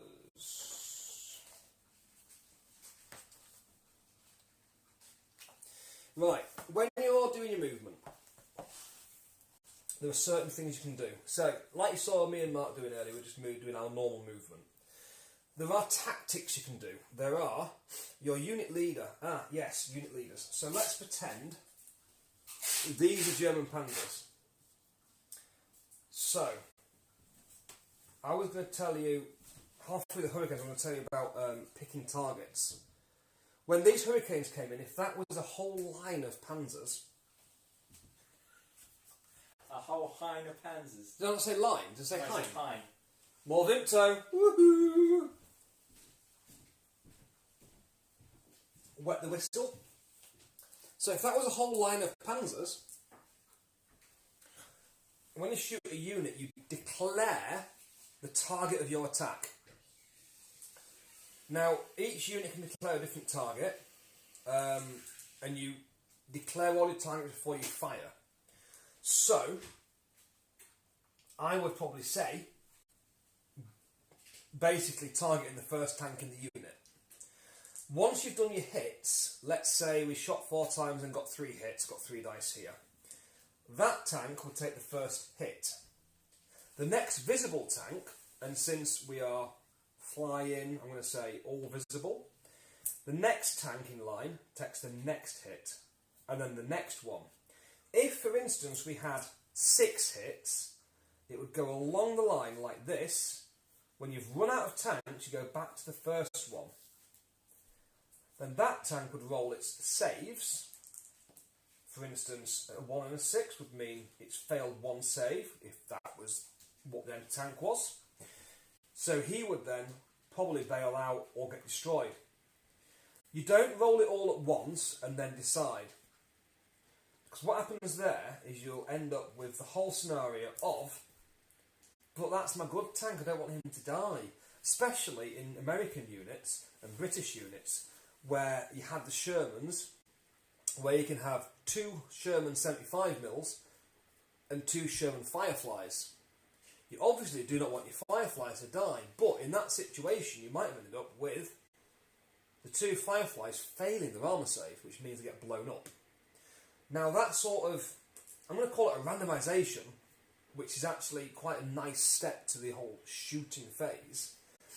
That randomisation means there's no longer the opportunity for someone to be like, oh yeah, but he's really good, I don't want him to die, and then taking off the back guys, the side guys, when only this guy's visible, which is what happens in most games. So, one thing to remember is that when you shoot a unit of infantry, for example, if they get hit by artillery, you would roll for each one individually to see if they got hit, and then roll a save for that unit. You might know your bazooka or your anti-aircraft, whatever, getting shot out from underneath the unit. And that gives you vulnerabilities, and that's quite a nice random factor that would give you a vulnerability that you haven't foreseen. So I'm just going to go and check the writing because Josh went off to make a couple, I think.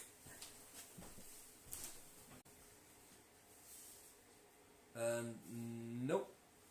Nobody wants to talk to me. How do I see who's watching?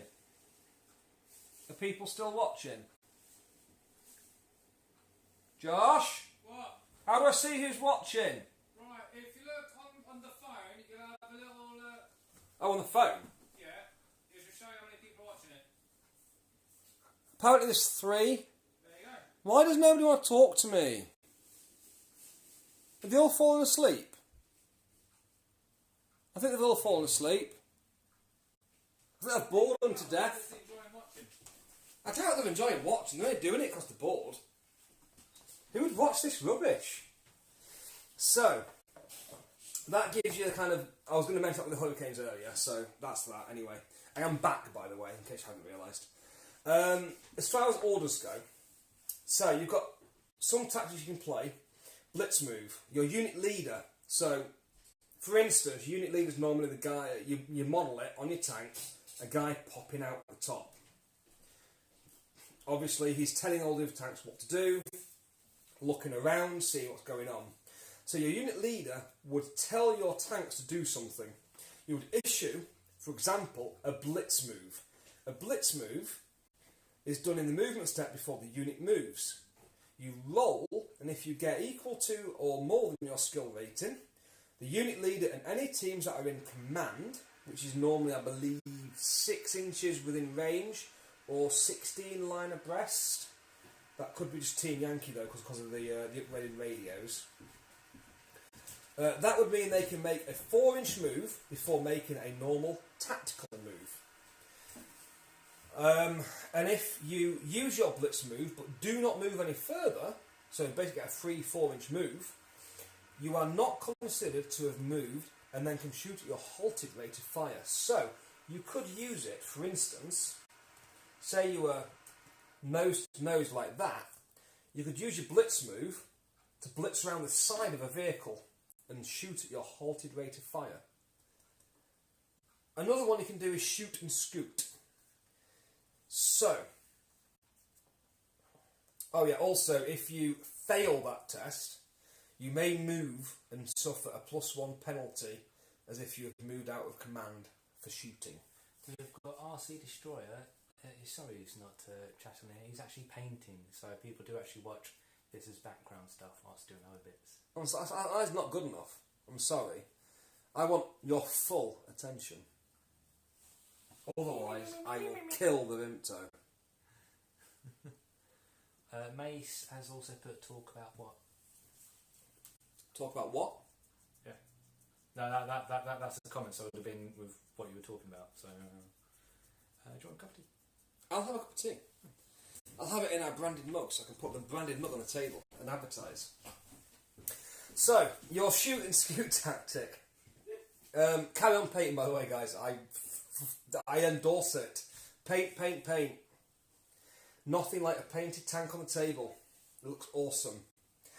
And yes, I appreciate I'm not the love of your life. And it's alright, I won't hold it against you. For long. Right, so shoot and scoot.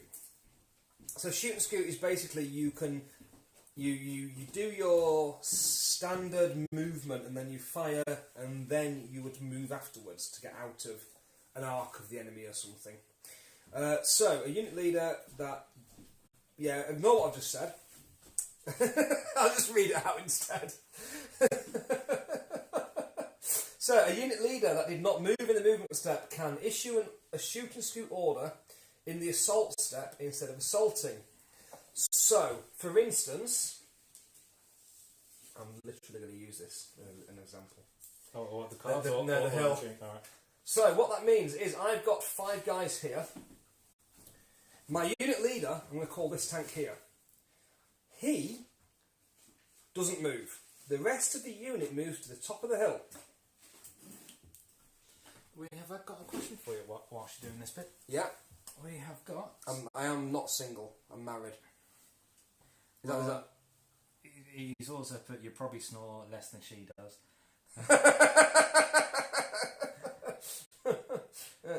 No. No, but Mace has also put, don't. how does infantry work with tanks then? Yeah, that's just a massive headache. They shit all over tanks. Yeah, I'll come to that one next then. I'll tell you shoot and scoot, then I'll tell you some other tactics, and I'll go to infantry for you.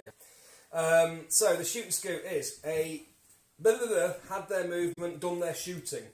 The unit leader who did nothing that turn issues the order to shoot and scoot. This unit, on a positive result, usually a 4+ if that's what your skill rating. Some better skill ratings, like the Germans are veterans, they're 3 up. So, blah blah blah blah. Shoot and scoot guys, they get to make a 4-inch move wherever they want. Normally behind the hill. So you've gone forward, you've shot. The unit leader hasn't moved at all. He would then be able to get the unit to fall back again. That's particularly handy when you've got artillery pieces or tank destroyers, so that you don't basically get retaliation.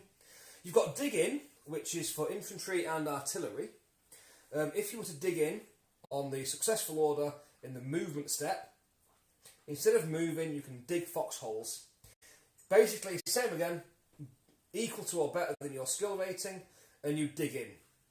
If you fail that, you don't dig a hole. Though the dug-in units obviously cannot move from then on.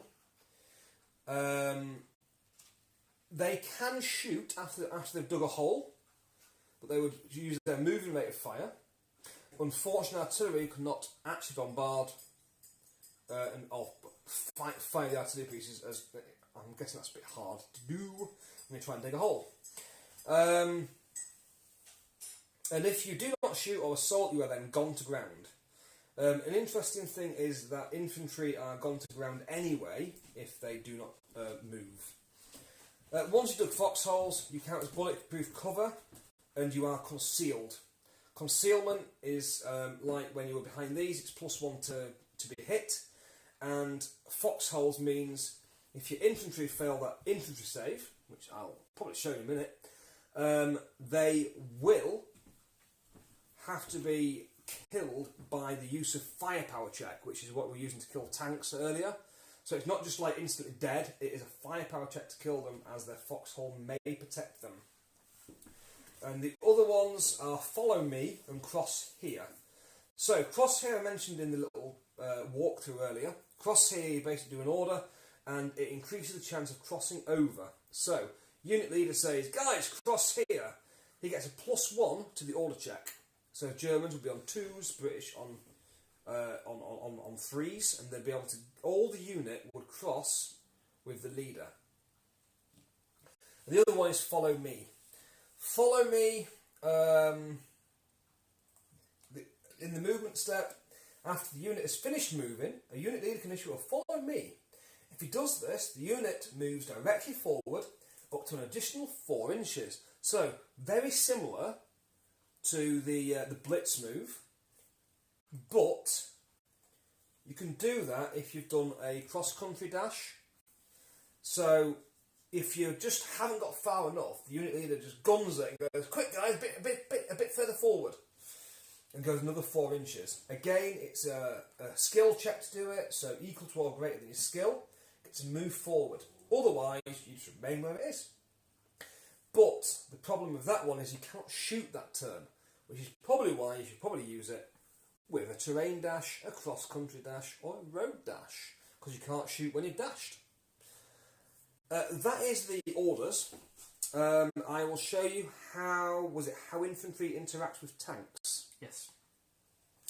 Right, so infantry are rather more complex than tanks in the way they work. So, infantryman in the open, tank driving towards him.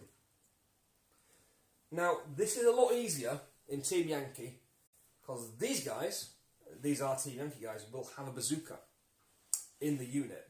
Americans have laws, the Russians have RPGs, etc., etc. Your standard infantry base for anybody but late war Germans, because they had Panzerfaust, will have trouble defeating this tank because they have nothing that can penetrate its armour. Most infantry units are, don't quote me, I'm going to say firepower 2, anti-tank 2. I will open the handy app again, go back and bring up some British infantry for you to see. Now this is, the Armoured Fist is based upon early war. We'll open the Rifle Company, they have anti-tank rifles as separate units. So they will be on a two-man base. So it's basically half this size base with 2 men on it. So that if this was a British rifle platoon, they'd be armed with the Bren gun and rifles. I love both. That's fine. Let's say this is the rifle platoon and this is the boy anti-tank rifle. So these got a range of 16. They've got a rate of fire 2 when they don't move and a rate of fire 1 when they do. Unfortunately, an anti-tank of 2, which means they are only going to be killing things like mobile artillery pieces. That's literally it. They couldn't even kill their own tanks with that, because any dice roll would beat that anti-tank. The Boyd anti-tank rifle, early war anti-tank rifle, its anti-tank is 4, which means, again, these panzers are safe from that. You need to get around the side with it, so unless this guy turns, you aren't going to do anything to that tank. Now, the interesting thing you can do with infantry is you can assault the tank and basically piss down its barrel. Or throw a grenade down it. Whichever one you think. If your piss is acidic, then go for it. So, if I bring up that step for you, I believe you have to be within 4 inches to be able to assault. Oh, and alive, of course, as well. It's after artillery.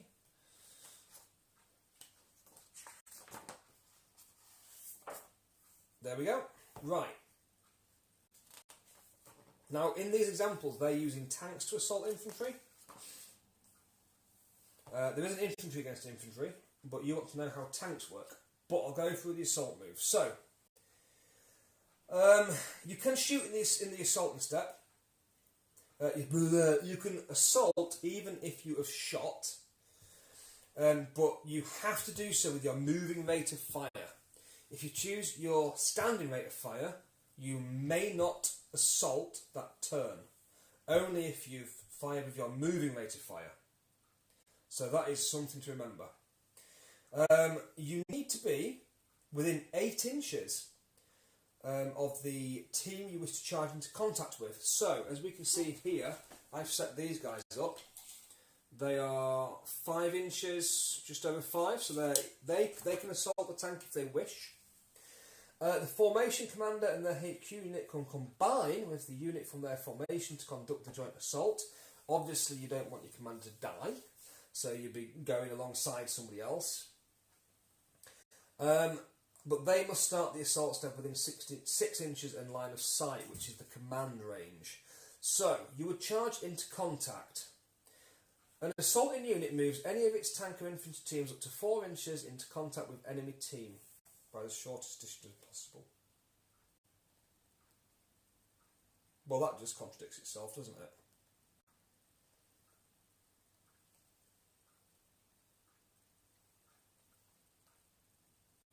Oh no, hang on. Yeah, read that wrong. So, we'll cut there and we'll re-establish contact now and edit the last 20 minutes. So, if you want to shoot at a target before you assault somebody, you have to shoot a unit within 8 inches of your intended target. That's not the distance you'll be charging. So, the distance you're charging is 4 inches. So, these infantry would not be able to assault the tank. They can only assault if they moved in their movement step to within 4 inches. Like so. Pretend they've done that, and we'll start again. That was seamless. That was amazing. No one's going to realise. No. So you move your infantry up to 4 inches into contact with said vehicle. The team is in contact with the enemy if its front edge is as close as it can get to the enemy team. So let's say there is this barrel in front of the tank. We cannot go over the barrel, it's in the way, so we move up to the barrel. That means we are as close as we can get to that tank. It doesn't mean that we're not in contact, it means we're as close as we could get to it. It doesn't mean that it's 4 inches to the barrel, we've still got to be 4 inches to the tank. If it's an infantry team, its front edge is as close as it can get to another infantry team for its own unit, and directly in contact with the enemy. So you have to come forward and be in contact. I think you may be able to do this. Nope, you just move up and that unit cannot do it, apparently according to this walkthrough. So tank teams cannot assault tank teams cannot assault other tank teams. So tanks can't charge tanks, and but you can charge anything that is infantry. So head weapons and stuff like that. If you're assaulting through terrain, I am guessing it's going to make you do a cross check, and you have to get. Yeah, you've got to cross-check for it. Assaulting across obstacles is the same, a cross-check. So, after you've established what's happening, cross-checks, etc., etc., we do defensive fire. So, opponents, defensive fire. After the assaulting unit charges into contact, the opposing player conducts defensive fire. That's like Overwatch in Warhammer 40,000 and other games you end up with. So each enemy team within 8 inches, so anybody within 8 inches of this tank could fire up on the infantry charging it. You fire with your halted rate of fire, unless you are pinned down, in which case you shoot at your moving rate of fire. So, any defensive fire hits side armour. So, for instance, this tank is charging down the hill at the infantry. The boys' anti-tank rifle is behind the infantry. That now makes it quite good, because the boys' anti-tank rifle can hit the side armour of this tank. As it drives forward, obviously, it's all over the place. So you might give a bit of you might skew around, you might do whatever, someone's coming into you. You always shoot defensive fire at side armour.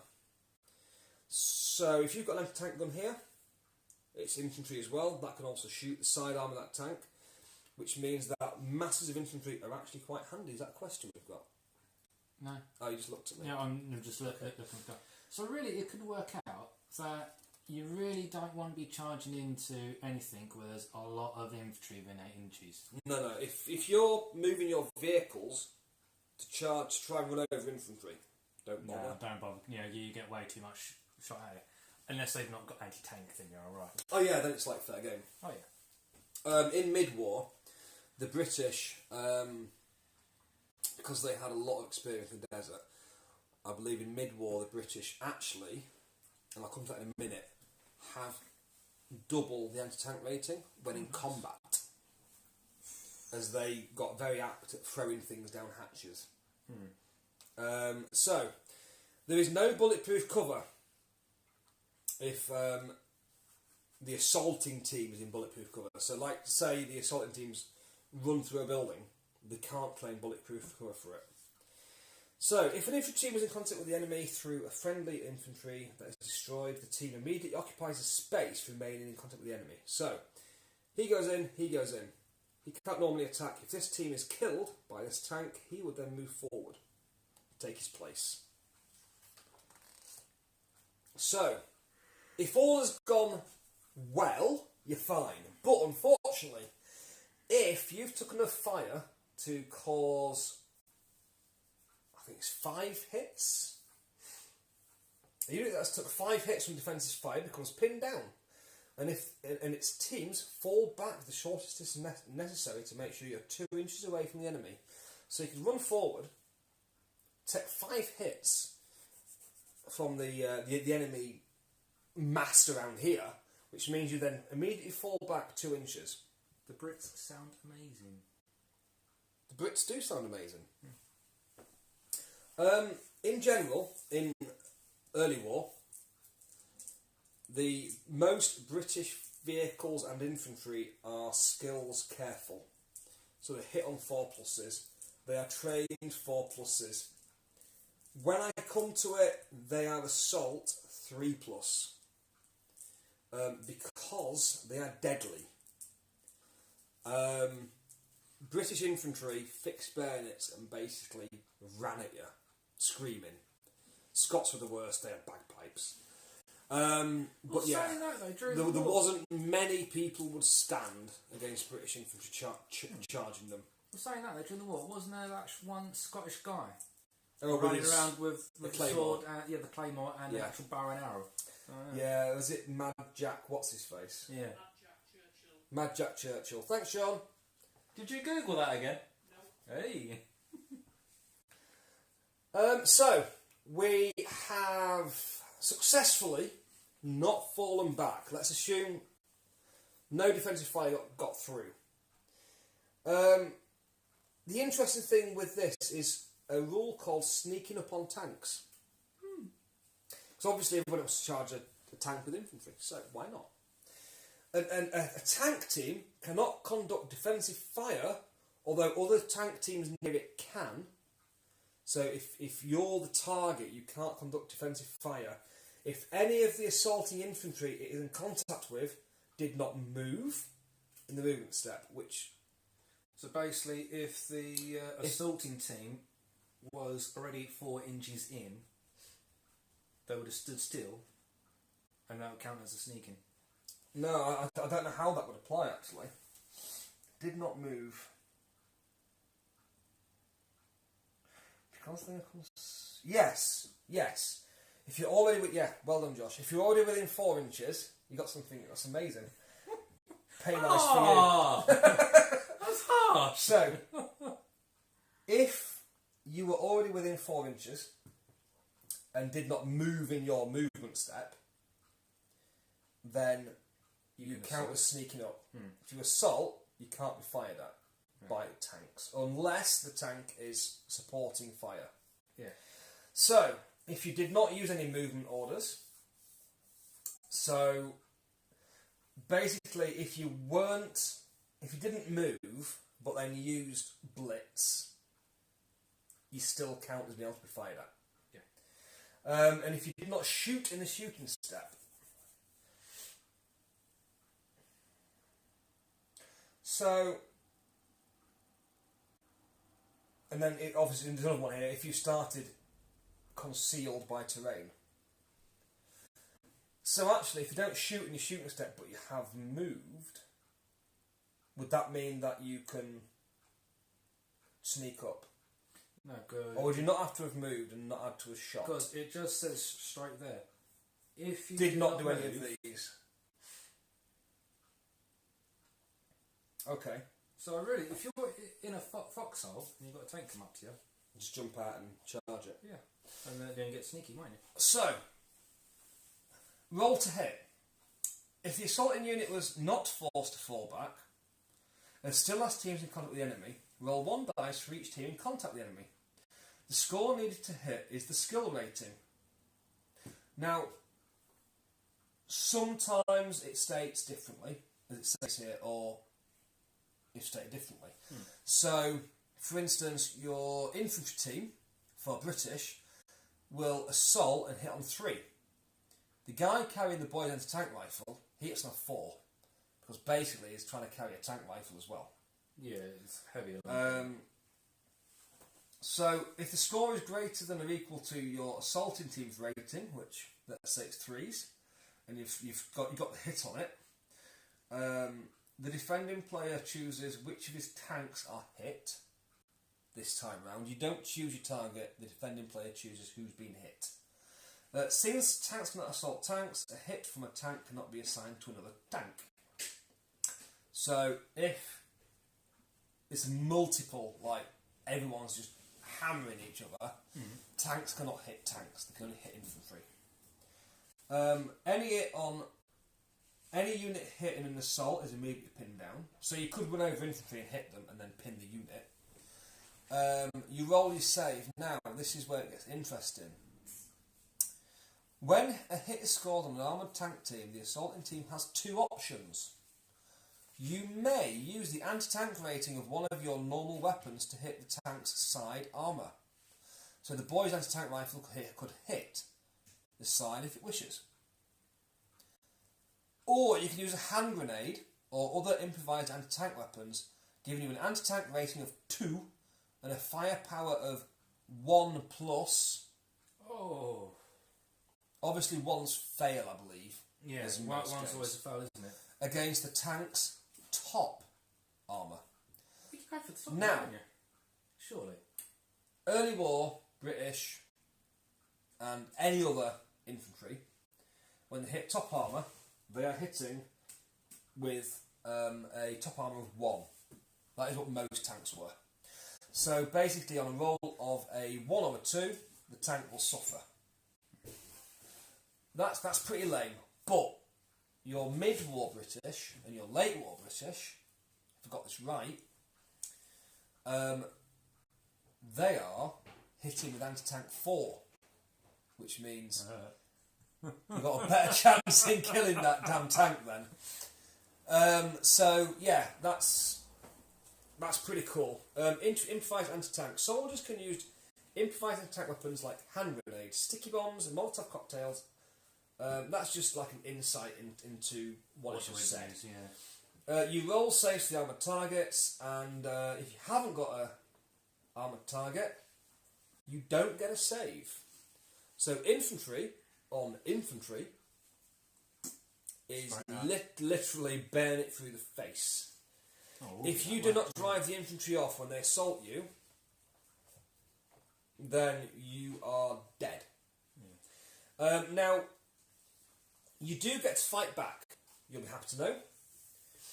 If the assaulting unit is won if all the defending teams that could be contacted by the assaulting teams with a further 4-inch move have been destroyed or bailed out. So, you have like a 4-inch bubble. Sense, don't you? If the assaulting unit has won, the defending teams must now break off. See page 80. Breaking off is a fallback move, 6 inches. Test to counter-attack. So if the assaulting unit did not win the assault, hands down, the opponent rolls a single die and compares it with your motivation rating.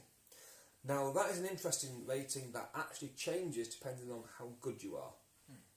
Some units will have a worse motivation than their skill rating. For example, the Crusader 2 has a motivation of 5, but a skill value of 4. So, if you pass that, you can then attack, which is basically the same as what you've just been doing before for the attacker. But you'll be doing the defending role, so... Yeah. So, most units have got a counter-attack rating. So, the British counter-attack rating is a 3+, just like their normal. Some units have got a worse counter-attack rating because they do not want to fight once it's happened. So that's also something else that's pretty cool. So the British are all round pretty groovy. Their in early war, they've got hardest infantry. They have some of the best artillery units, and they have some, with a small s, of the best tanks. Unfortunately, they also have a lot of the pretty rubbish light tanks, because the British doctrine at the time was tanks supporting infantry, whereas the Germans used infantry supporting tanks. So your tanks made the breakthrough, your infantry went through the gap and filled it and killed everything else around it. The British would send the infantry forward supported by its tanks, which is why a lot of the tanks are light tanks, so nippy and able to manoeuvre fast alongside the transports. And a lot of them had like HE rounds that would blow infantry away, thinking it was going to be an infantry war. We expected to be dug in a lot of the time, so expecting our tanks to be well covered. So armour wasn't really a big thing. Germans, on the other hand, thought we're going to be going forward into fire, so let's give our guys good armour. And if you're a history buff, and I got it wrong, just shut up. It sounded good. So once you've done that and you counterattacked, you then would go into your break-off or consolidation. That, in general, is pretty much how that would work. So infantry are not going to be overrun by tanks. Also, dug-in infantry can be an absolute pain in the backside, because not everybody wants to charge infantry with their tanks. As you've just seen, you're shooting at side armour. Most infantry will be supported by some sort of guns. So the British have got six pounders. Their anti-tank rating, I think, is 7, and they're dirt cheap. So in this rifle company, which I'll show you if I can, you've got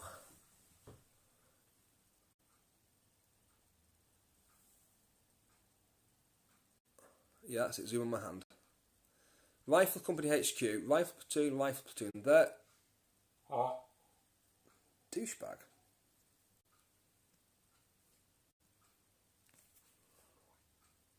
Right, return to formation. I'll do it this way, it's probably easier. So, is that all of it? Yeah. Can I zoom out? Yes. Look at that, skills. So that's it, you can see it there. You've got your HQ at the top. Oh, come on, zoom! Stop being a douche. There you go. Right, Rifle Company. You can have 3 rifle platoons, you won't be able to see at the bottom. You've got 3-inch mortar, which can fire smoke. You'll have the 6-pounder anti-tank guns. You'll have your Vickers machine guns and your universal carriers. Universal carriers can have anti-tank rifles for 1 point each for the whole platoon. So those, behind your infantry, will be shooting the side armour of any tank that charges in. And they're actually pretty cheap as well. You know what I was saying earlier about the points for the game being around about 50 for an average sized game?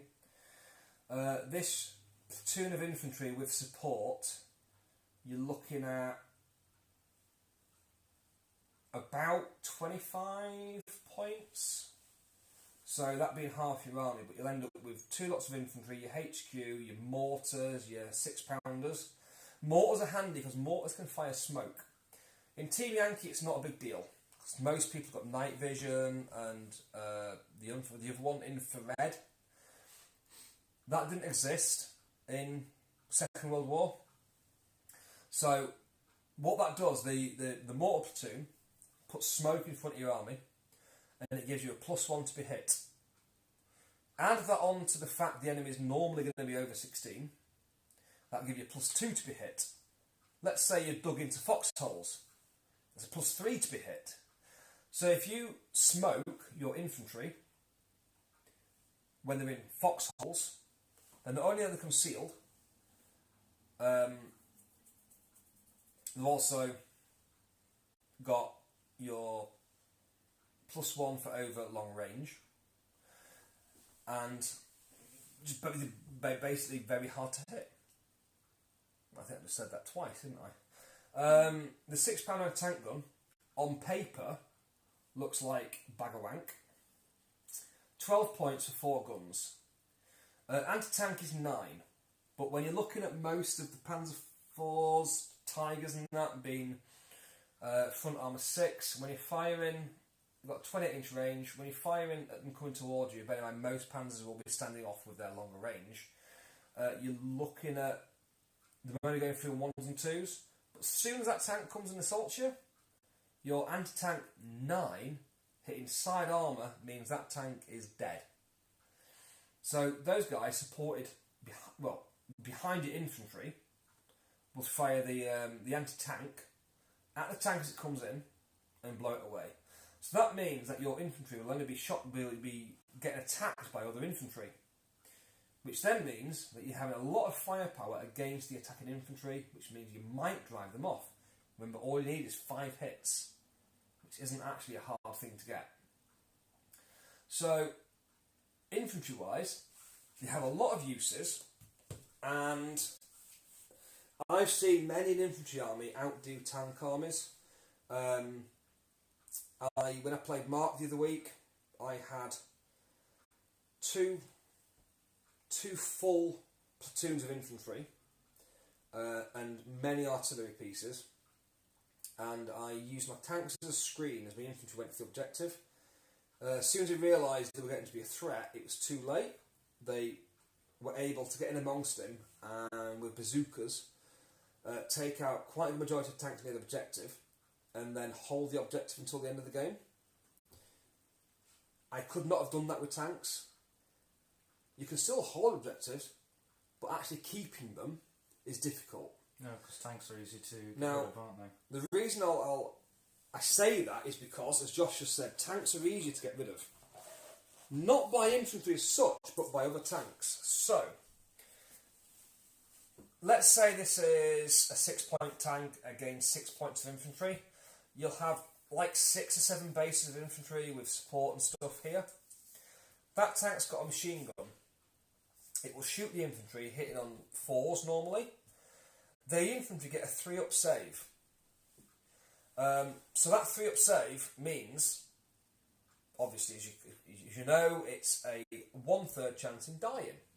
If these guys are dug in, making it hard to hit them, there's a chance that this tank won't kill them. That tank will have to make a firepower check to actually kill them. Now, it's alright if you hit them with a tank round, because everyone knows tank rounds make short work of human bodies. You hit them in a dug-in foxhole with a machine gun round, there's a good chance that's going to actually go into the back of the foxhole and embed itself in the rear wall. Most machine guns are firepower 6 and 5. I think 50 cals are 5 because they had bigger bullets, but the standard MG, which I think was an MG 38, that might sound right. Hopefully Sean might Google that for me. I think it was MG 38, which was the early war MG. The 42 came in, I'm literally going to say in 1942, but it might have been to do with the caliber of bullet, but that sounds pretty cool if it was 42. But yeah, that was a better machine gun, firing larger caliber bullets at a faster rate of fire. At this point, they only had what I would call the lighter machine gun, so that's not got a big enough firepower. So if these were infantry dug in foxholes, we are British, we're hit on 4s. We're in a foxhole, means we're hit on 5s. Roll to hit with 3 shots from the MG, 4 shots from the MG. So roll to hit. No hits. So that's basically survived the first round of fire. The second round of fire, 1 hit that time. I'm rolling dodgy. Then the infantry take the save. They've passed it that time, but if they had have failed it, that tank has to roll 6 to kill them. So not only is it bloody hard to kill them in the first place, bloody hard to hit them in the first place, it's even harder to kill them once they're in foxholes. You put infantry in foxholes, you can more or less guarantee that bit of the board. RC Destroyer MG34, he thinks. Okay, that makes more sense. You know what? Just Google MG38. There's an MG38 yacht for sale. Yacht? Yeah. As in boat? Yeah. Should buy it? Just for shit. Good luck carrying that. The MG38 gun brings up the MG34. Well done, RC Destroyer. I think that deserves a prize. I think I should drink some Vimto. I was going to say, free can from our sponsor when he comes down. Vimto. For your enjoyment when you visit the shop. Courtesy of being that guy. Yeah, so they had the MG34 in the front of the thing, the doodads. Introduced in 1934. So, was my random gabbling earlier introduced in 1942? The MG42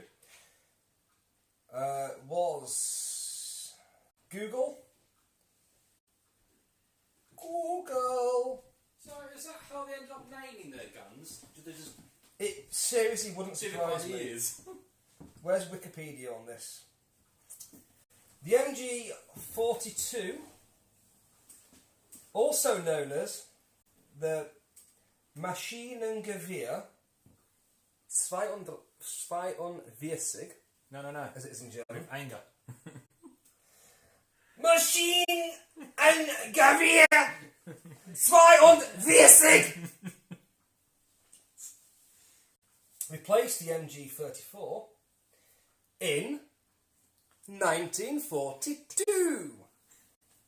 You know what? I should write books. I'm that clever. Saying that, that's not too bad. Say the MG34 lasted 10 years.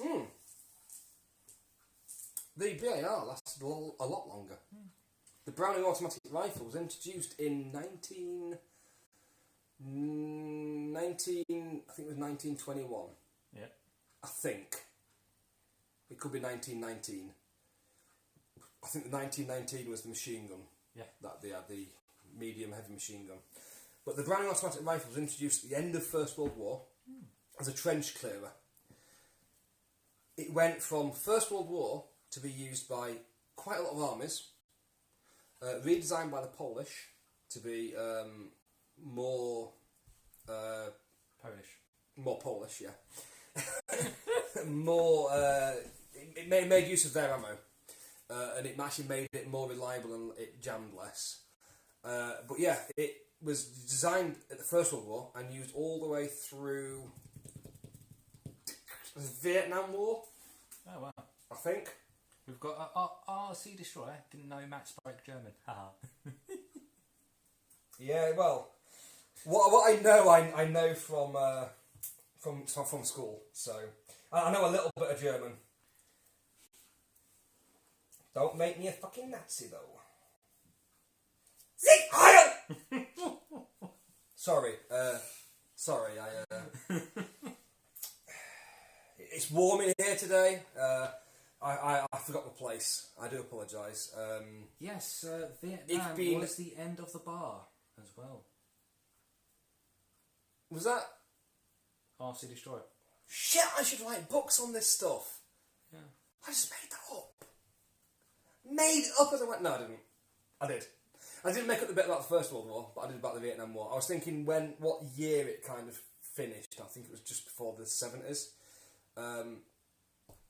As far as a support weapon goes, I believe it was replaced by the M60, aka the War Pig, because it was a bastard to carry around, a pig of a gun as they called it, but it had a massive rate of fire.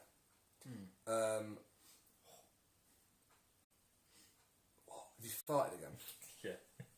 I am going to go with a Google search, just for your guide's entertainment, of what...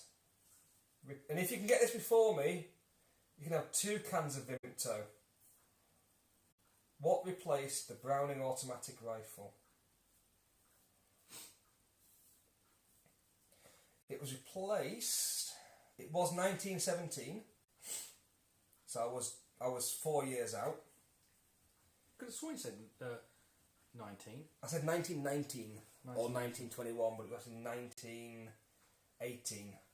So about Designed in 1917. It was replaced... No, I can't find it on here. It doesn't tell me anything about it. What might have replaced it. But, interestingly, it's still one of the most favourite guns in America. Didn't the BAR add a small magazine as well? Yeah, fired 8 rounds. M14. What are you on about? Oh, the M14 replaced it. Yes. Sean's just won the Vimto, guys, unless somebody else has said. No, not yet. No, I think it was still. Sean, get yourself a free can of Vimto. What was it? The M14? Yeah. The SAW M14. Was that the assault rifle? That was sort of... What became the M16?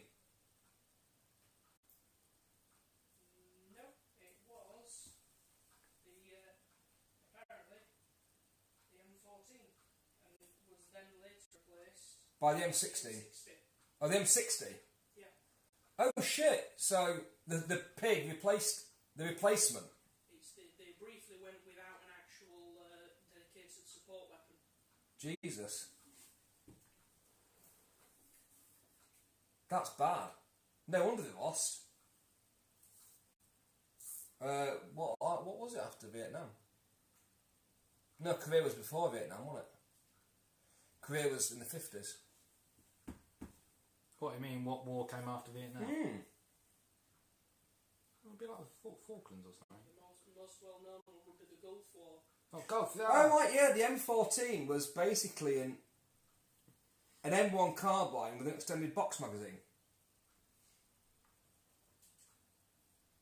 rather than a clip. By the looks of things, it might be a little bit different, but it looks more like the M1 carbine.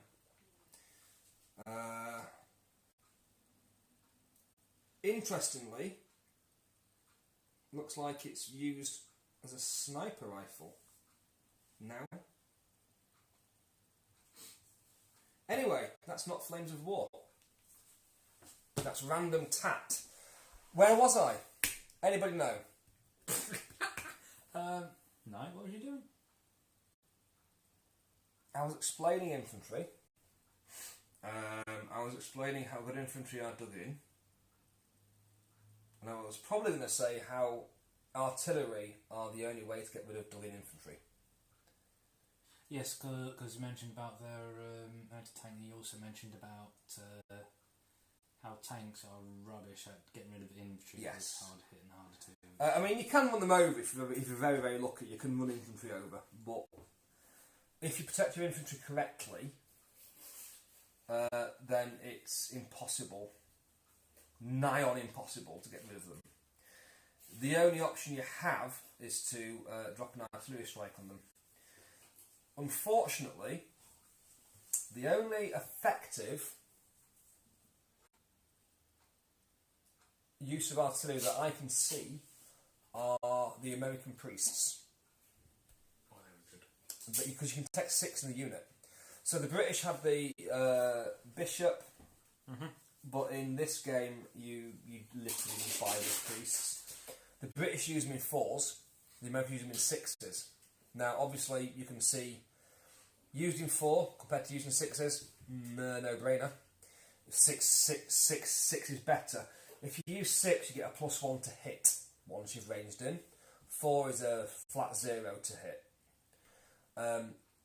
So actually you've got more chance in hitting the enemy with 6, which makes sense. But most armies can't buy them in 6s. There are only the Americans can have priests in 6s. The Russians have Katushkas. The Russians have something in the 6s. I think the Nebelwerfer's used in the 6s for the Germans, but that wasn't in early war or mid-war. That was a late war weapon. So if you're looking for artillery, you're looking at Americans. They also have some of the better infantry, but also some of the worst, in the sense that they are hit on 3s. They hit on 3s because when the Americans entered the war, they literally, like every other army, thought they were going to solve the problem in the next year. Everybody went in, and they were just like, yeah, let's go! And then came back, let's not go! How do we do this? And then took some training, then learnt how to fight. Just like they did in the First World War, when they lost shitloads of men in the first battle. Using the same tactics we used 4 years earlier that we learned didn't work. So whereas the British are careful, the Americans are basically gung-ho. They are, I believe it's actually called gung-ho. And they hit on 3s with most of their things. But because of that, if you use smoke correctly, you can make them then hit on 4s. I believe smoke gives you concealment, so you can just literally just go straight forward, pop in smoke. And the cheatiest way of using smoke is to hit your own tanks with it. So your Shermans, your infantry are moving forward, you fire the smoke at your infantry, and the smoke lands in front of them, and you hit them on 3s. The other way of doing it is target the enemy, and then you hit the enemy on 4s, and then it's going in front of them. All they've got to do is move through the smoke or around the smoke, and then they can hit you nicely. If you drop it in front of your tanks, then it's causing a concealment, and it makes it a lot harder to hit. That is basically how I use it. But by far, the best sort of army in Flames of War is a combined army, which is basically how it worked in real life as well. Some aircraft, some tanks, some artillery, some infantry, some light armoured vehicles, some N10 tank destroyers, which are amazing. And then of course you can have combined ally as well. You can have your British formation, and then you can have a detachment of Americans attached to it. So you would be able to get your British force with American priests. Yes, which is a little bit dirty because you think the British are better. When you get to, I think it's late war, could be mid-war as well. I'm going to say late war, because I know for sure it's in late war.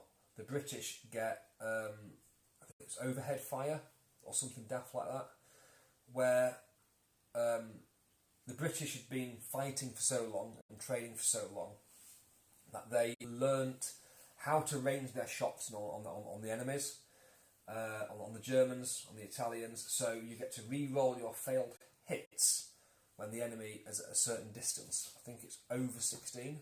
Mm-hmm. You get to actually re-roll your roll to hit. So that is actually pretty cool. Now, obviously, you get drawn towards the British because they've got all the pretty cool rules, but you sometimes forget that the Americans learnt very, very fast. And you look at some of the late war American stuff, and you know, you've got American motor rifle platoons. They're packing bazookas galore. It was like bazooka for everybody. You've got like 4 units of infantry and 4 bazooka units, packed into M4 half tracks, bezzing forward, jumping out, digging in, now trying to assault this dickhead. You know, I've got a bazooka with an anti-tank of 12. Bring it. I'm going to hit your side army and try and run us over. British, on the other hand, didn't have that sort of thing. The British had Piats. Now, anybody who has got his Vimto, he took it, bastard. I didn't mean it, Sean. It was a joke. Yeah, too late. Alright, shall I charge him for his Vimto, guys? Decide for me. Yeah, so the British had the pier, which you talk to any sort of historian guy, they'll probably tell you the pier was a bag of wank. It's immortalised in films as being rather reliable, unfortunately. There was a few times when the pier did well. In game terms, the pier is still pretty rubbish, thankfully. So yeah, Americans do have the better of the anti-tank weapons for infantry. And they're on par with the Bren gun having the BAR, so the same amount of firepower comes out of them.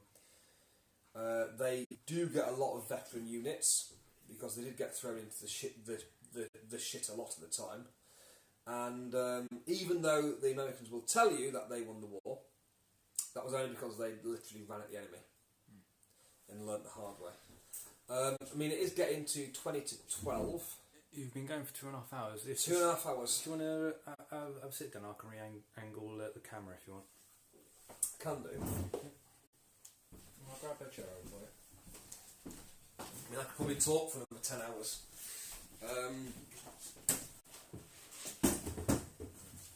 So, my old body.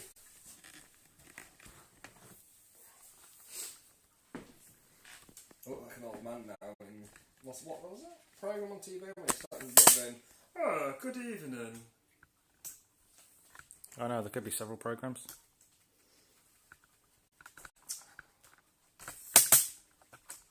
Really famous old guy, and he opened up with him reading a book, and then he'd close the book and put it on his side table.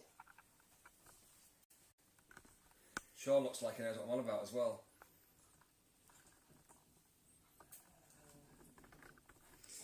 I'm not imagining things, am I? Let's put our sponsor to one side and bring in our true sponsor. The one and only Last Bastion mug. RC Destroyer saying the evening's probably made it easier with Vimto, with all the talking. Evening's made easier with Vimto. It definitely does, all that sugar.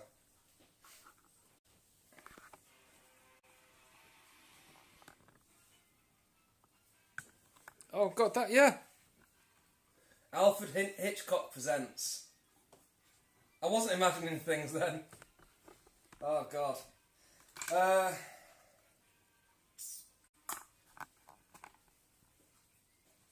You see, as far as the rule book goes, I think we've covered the main parts of it.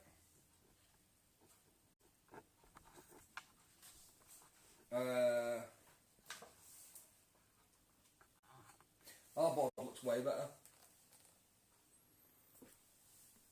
Way better than that. Though I do need a river in ours, although it's a desert, so. I'll tell you what, there's a nice little fort they got in there though. We've got some nice stuff in this. That fort is that building with these walls around it. No, they literally have a fort in there. Oh shit, they do, don't they? Yeah. In the corner. Oh, shizen.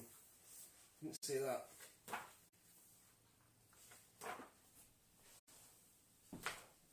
So they've got some pretty sweet setups. I went through to Battlefront the other week and looked at some of their tables, and they've got a really beautiful D-Day table that was made in America and shipped over to them.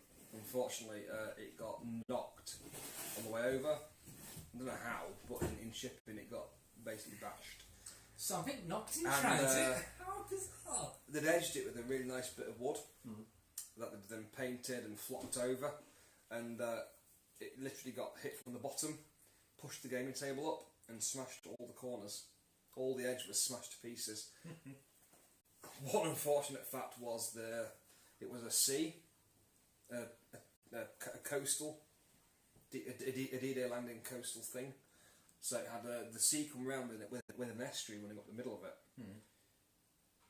But where it had been bashed, all the polystyrene, all along the edge of the sea line, was a big gap like that. And they were like, look, it pushes down, all I do is glue it. But instead they're just going to make a new table rather than fix it. So I was like, I'll take it off your hands. And they were like, wish we could, sorry. Aww. I was like, no, I'll fix it. It looked also in my shop. Touche for trying though, touche. Well, I mean, I tried a lot when I was there.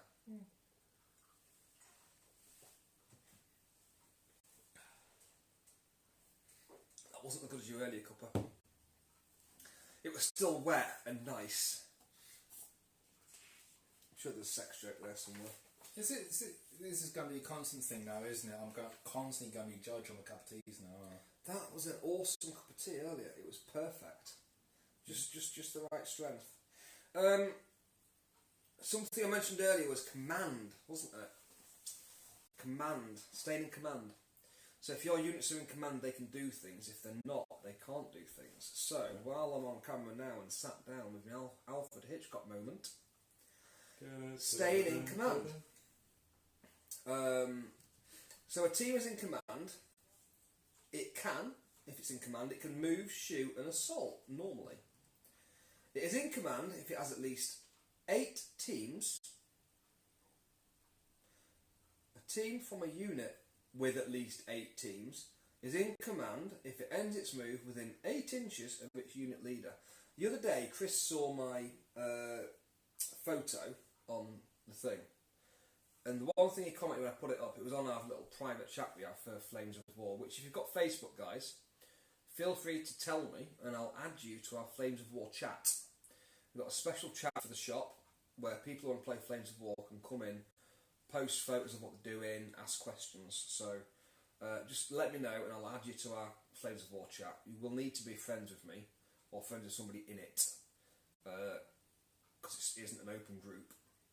But just let me know and I'll add you to it because then you can chat about Flames of War. If you message the shop on Facebook, that'd be the best way of going about it.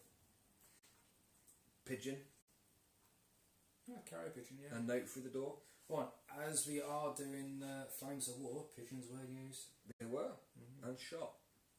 Yeah. No pigeons were harmed in the making of this video. You sure? Flies were when they flew in and got killed by the lights. So a team that is in command can move, shoot and assault normally. If it's got at least 8 units, it's within command within 8 inches.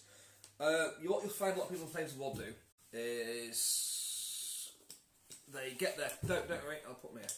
They get their tanks and they drive forward like this. Sometimes like that. You drive forward one big mass like that. Mainly because it's easy to move 5 tanks like that. Historically, you'd probably be driving along like that. I don't know. Like that, who knows. The reason we do it is because we've got so many units on the table and that means we are all in command. We know it's all in command. 8 inches is actually quite far from the unit leader, which we call him. 8 inches. That tank's in command there. So you could space out quite nicely like this. Just so you know, that is pretty much your cut-off line for your camera angle. Oh, so cool. as long as That's awesome. your side of the Hurricanes just coming in to kill those infantry then. So yeah, that's basically this tank is 8 inches away from the middle. You could also stagger your formation. So all those tanks are in command right now. The other reason that we put them so close together is to make sure we know which units are which. It's a lot easier when you're trying to figure out whether your units are going to break or not, because you can, especially when you don't put unit markings on, or even paint them, then it's a lot easier to find out. It doesn't really make a difference in game whether your tanks are spaced out or not. Tactically in real life it did, but in game terms you can still be hit whether you like that or whether you're grouped together. It's just a matter of gaming.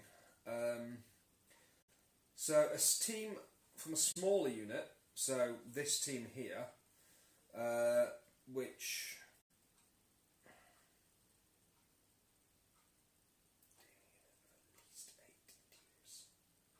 what's a smaller unit? Doesn't say. So a team from a smaller unit is in command if it's at least 6 inches away from its unit leader. But that says at least 8 teams. So, I mean, a team that's got less than 8 in it. No, no. A team from a unit with at least... Oh, at least 8, yeah. Yeah, it's 8, yeah. So, basically 8 or more. The rest is at least. Because that to me means up to 8. Yeah. So a team that consists of 8 or more is 8 inches. 7 or less is 6 inches. So actually these guys need to be a bit closer. They're more like that in command range. So that's staying in command. If you are not in command,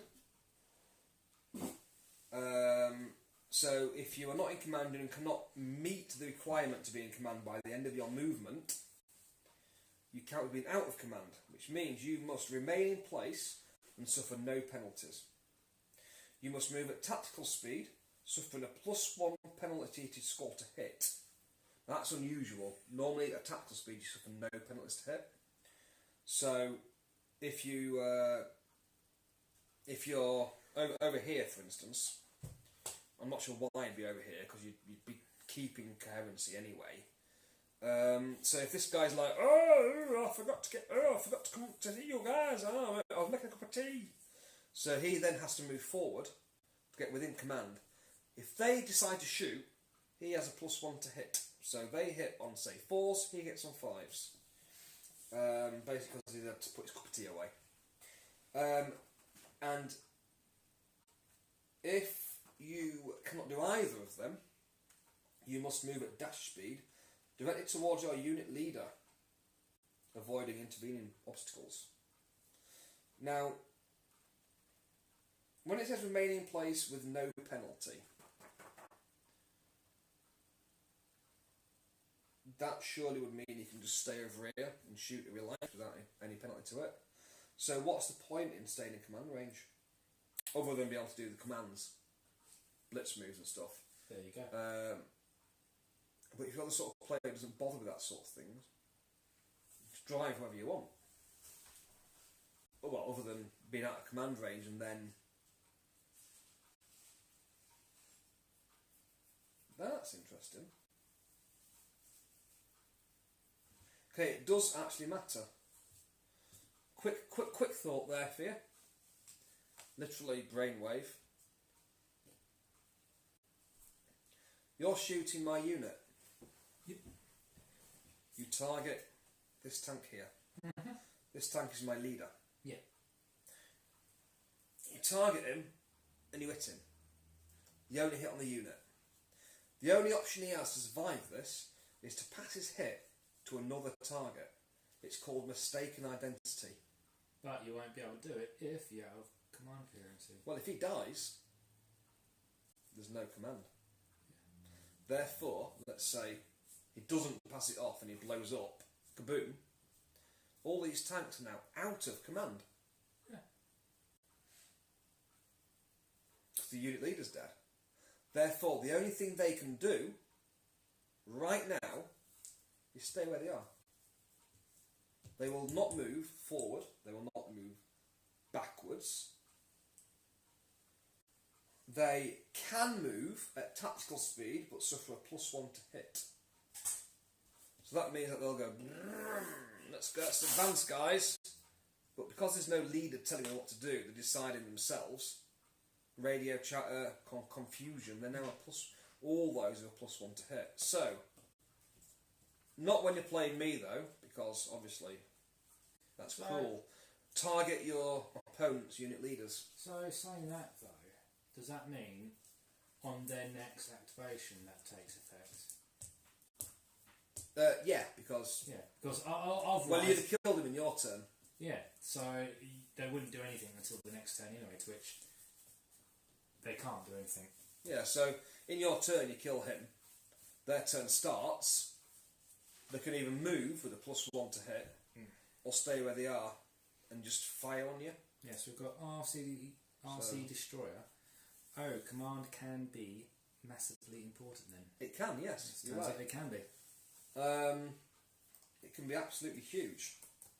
Because not only does it mean that you can give your command orders out to people, shoot and scoot and stuff, but take out somebody's unit leader and it makes it harder for them to shoot, or they don't move anywhere. So, well, effectively, it'll immobilise the unit for a turn, won't it? Effectively. immobilise them for the game. Well, no, You'll never get unit leader back. I know, but no, on the following turn, you won't be able to move that unit, but you'll be able to do that dash bit. That's it. Well, So no, afterwards, you'll be able to move normally, wouldn't you? You can't dash ever again, because you will never have command. So a team that cannot end its move in command, as in it is out of command because its unit leader is dead, because its unit leader isn't there near it, has to move can move at dash speed directly towards its unit leader. If there is no unit leader, it cannot move at dash speed. So you are limiting its manoeuvrability all the way through the game from that point onwards. Yeah. There's no It either isn't moving or it only moves at tactical. Then there's also no way of getting that command back, then, is there? Nope. No. Zero. Oh dear. You kill a guy's unit leader for the rest of the game, no matter whether it's first turn you do it or sixth turn, that whole unit of tanks is either staying where it is or moving with a negative to hit modifier. So that means for most games you'll start playing now, you'll just target the unit leader, won't you? I'll do it anyway. Well!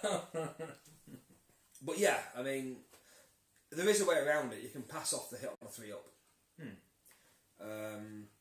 It's called mistaken identity. Like you covered earlier on.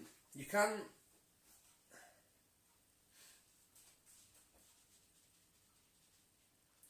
You cannot move at dash speed if it's going to take you within 8 inches of an enemy tank, infantry or gun team. And you cannot move within 2 inches of another team, of the enemy. So you have to stop 2 inches away. Also means that you cannot move between other tanks. So these are British. Nicely spaced out like this. German guy wants to go through to get the rear armour. He can't do it because he's moving within 2 inches of these tanks, no matter how he does it. He'll have to go all the way around and come around the side. So you could actually set your formation so that you've got 4.5 inches apart. That tank can't move between them. So it does make the not clumping together useful. Space them out, and then you can't get between them. Also means you're just trying to take that tank out, or the enemy tank out, it'll dampen your manoeuvrability as well. Because you've got to make sure you've got to stay outside that bubble. I mean, it's obvious. You can move through a gap you can fit through. You can't fit through it, you can't go through it. Obviously. Some people still try though. We've covered terrain with a chart of what you need to do for terrain to get through it. You get in and out of transports. You get out of the transport before it moves, and then the transport can move afterwards. If it moves, you can't get out. Also, you can board it before it moves, and then it can move normally afterwards.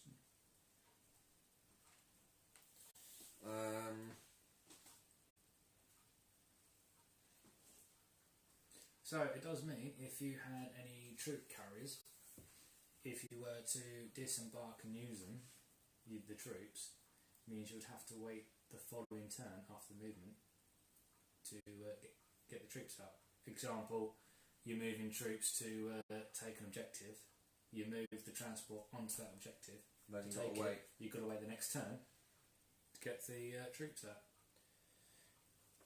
I mean, you can move when you get out of it. So, I mean, normally the transport's got a better movement than the troops have. Yeah, which is why you always use transport to get the troops there. So,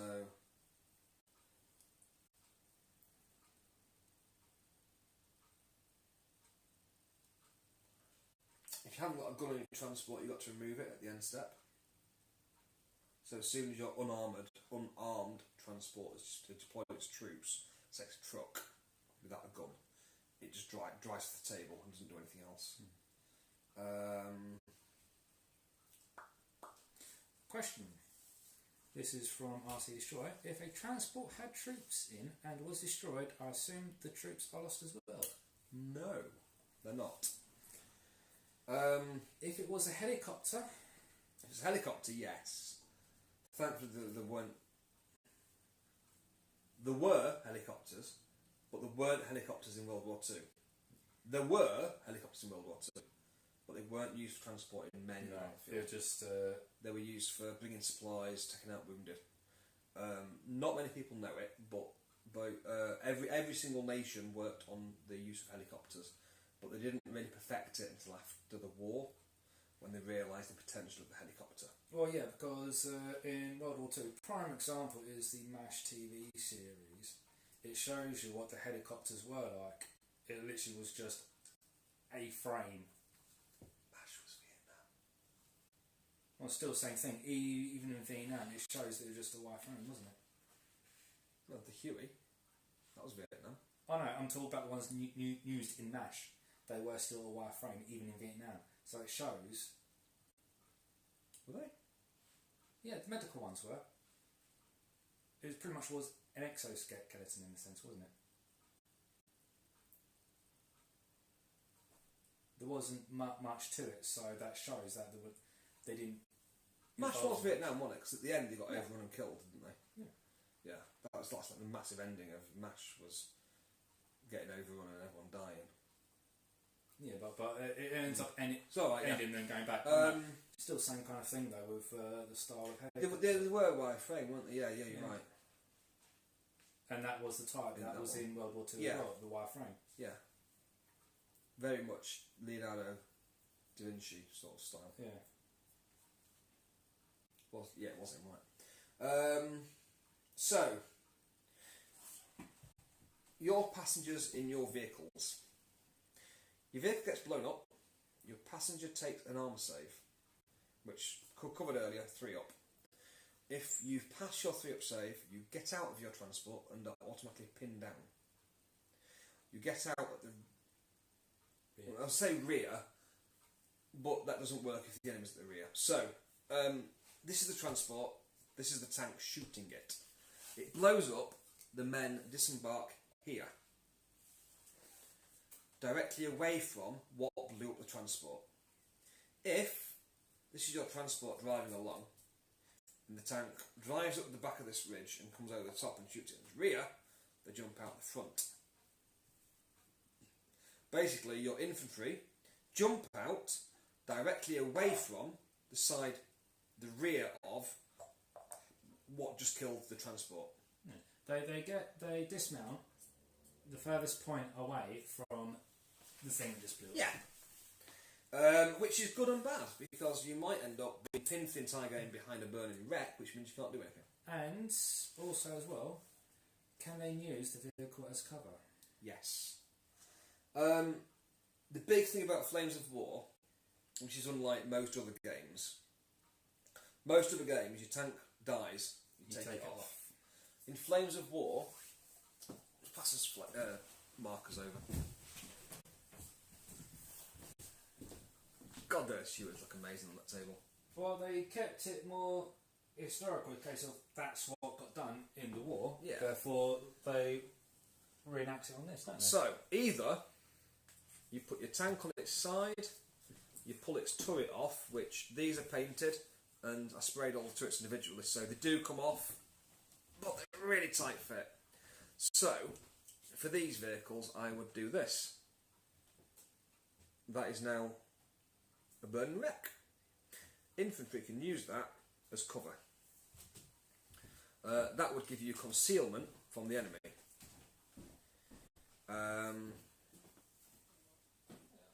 you could remove it. You could, if you wanted to, you can remove it and replace it with that, and then anybody behind it would obviously get concealment from the burning wreck. If you didn't want to have these on your tanks, you know, because they might fall off. One thing I've done in the past is I've put a magnet in here and a magnet in the turret or somewhere on the tank, and then just magnetised it to the tank itself, and then it just stays on. But yeah, you could remove the tank completely if you're worried about your paint jobs and put that on. But either way, it is very useful to have something to denote your tank was there. Sometimes you'll end up with spare tanks from your kit, so by all means smash it up, make it look like a burning wreck. But that's how you denote a dead vehicle, and your infantry can take cover from those dead vehicles. Same goes for planes.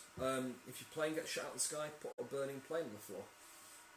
It's more cover. Didn't you do that with one of your helicopters? That was a helicopter that was spraying, it dropped to the spray stick. Yes, thank you for reminding me of that. That was a Hind. It was not a very cheap helicopter, and spraying it up, and it fell off the spray stick and smashed into a million pieces. So it's a nice bit of scenery. Basically glued it to a bit of wood and made it into a bit of scenery. So we'd covered all the orders earlier. We covered shooting pretty good, range, line of sight. I did actually look into it earlier. You're right with the 3/4 of an inch bit with seeing a tank out of tank. Yeah, it don't count though if it's being blown up, does it? But it is 3/4 of an inch gap. Yeah. So one thing that I do with my British, say this is 2 British Fireflies driving along happily. I put my Americans, I normally take my Americans allied with British. Yeah. So I'll put my Americans in front like this and drive the British in behind them. When I get within range, next turn, I spread out. These guys don't move, and they fire between those tanks. That obviously opens them up to retaliation fire, but normally it's a matter of coming in well defended, break out, open fire, everything dies. Yeah, because you'll get 2 on a halted rate of fire. 2 halted, and you've got 3 on the moving. and these guys got 1 each. Yeah. So 3. Obviously, it means these guys are getting hit on 3s. But that's not a big issue, because if it dies, it's cover. Yeah. So then it makes these guys a lot harder to hit, and these are hit on 3s, these are hit on 4s. Pot smoke on these. Nice line of smoke hit on 4s. If they blow up, these now hit on 5s. Win-win, really. Just some Americans die. Big deal. I mean, we love Americans.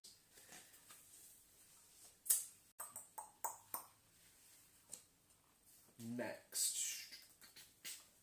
So yeah, the 3/4 inch is, they explain it as, excuse me, that line there. But 3/4 of an inch is that much there, which is like your standard builder's tape measure. This isn't a standard builder's tape measure. This one is only about 10 mil, just under half an inch, I think. So you can check it by running your builder's tape measure through in between to see if it's right.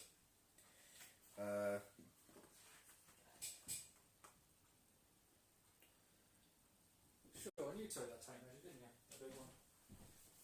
Actually, anything else? Through tall terrain. So, the way we do terrain, as I said earlier, was if it's full area, you can't see through it. Line of sight through terrain. So line of sight through target team is blocked if there's more than 2 inches through the tall terrain, unless the range is 6 inches or less.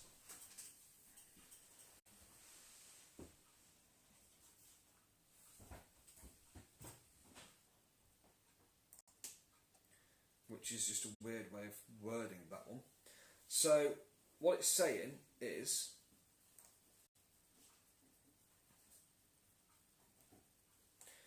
within 2 inches of the edge of a piece of terrain, you are visible.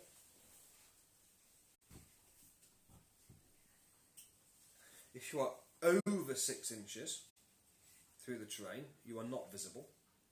And if you are between the 2 and the 6, you're still visible. So what it actually means is if you're within 6 inches of the edge of a terrain piece, you're visible. And if you're not visible. It's a very strange way of explaining that one. So always make sure you're at the back of the scenery piece to get the colour balance. And of course, well covered, because you're through the scenery. And I would say through it is blocking line of sight.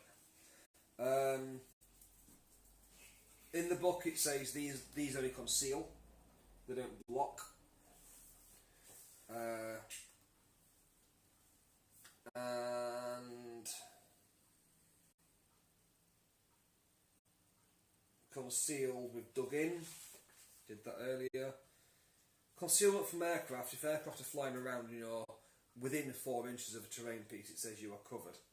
Now that can be exploited, like I was saying to Mark earlier, when we were playing Team Yankee. I had a vehicle here and he came in with his aircraft behind me. And I said, well, rules as written, I'm within 4 inches of a terrain piece, so I'm concealed. I'm not taking it because you're behind me. Yeah. But, and I'll read it out,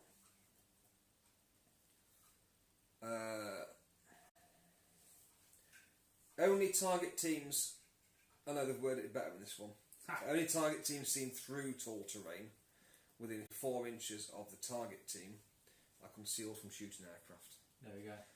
In the Yankee book, it said units within 4 inches of tall terrain are concealed from aircraft. Yeah, regardless of approach. So it looks like they've reworded it for this book.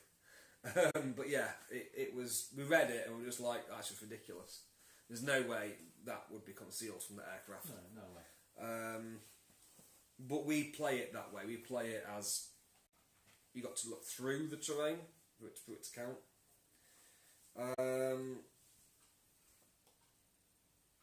An aircraft can only be concealed if they are within 4 inches of the tall terrain. So, same difference. Yeah.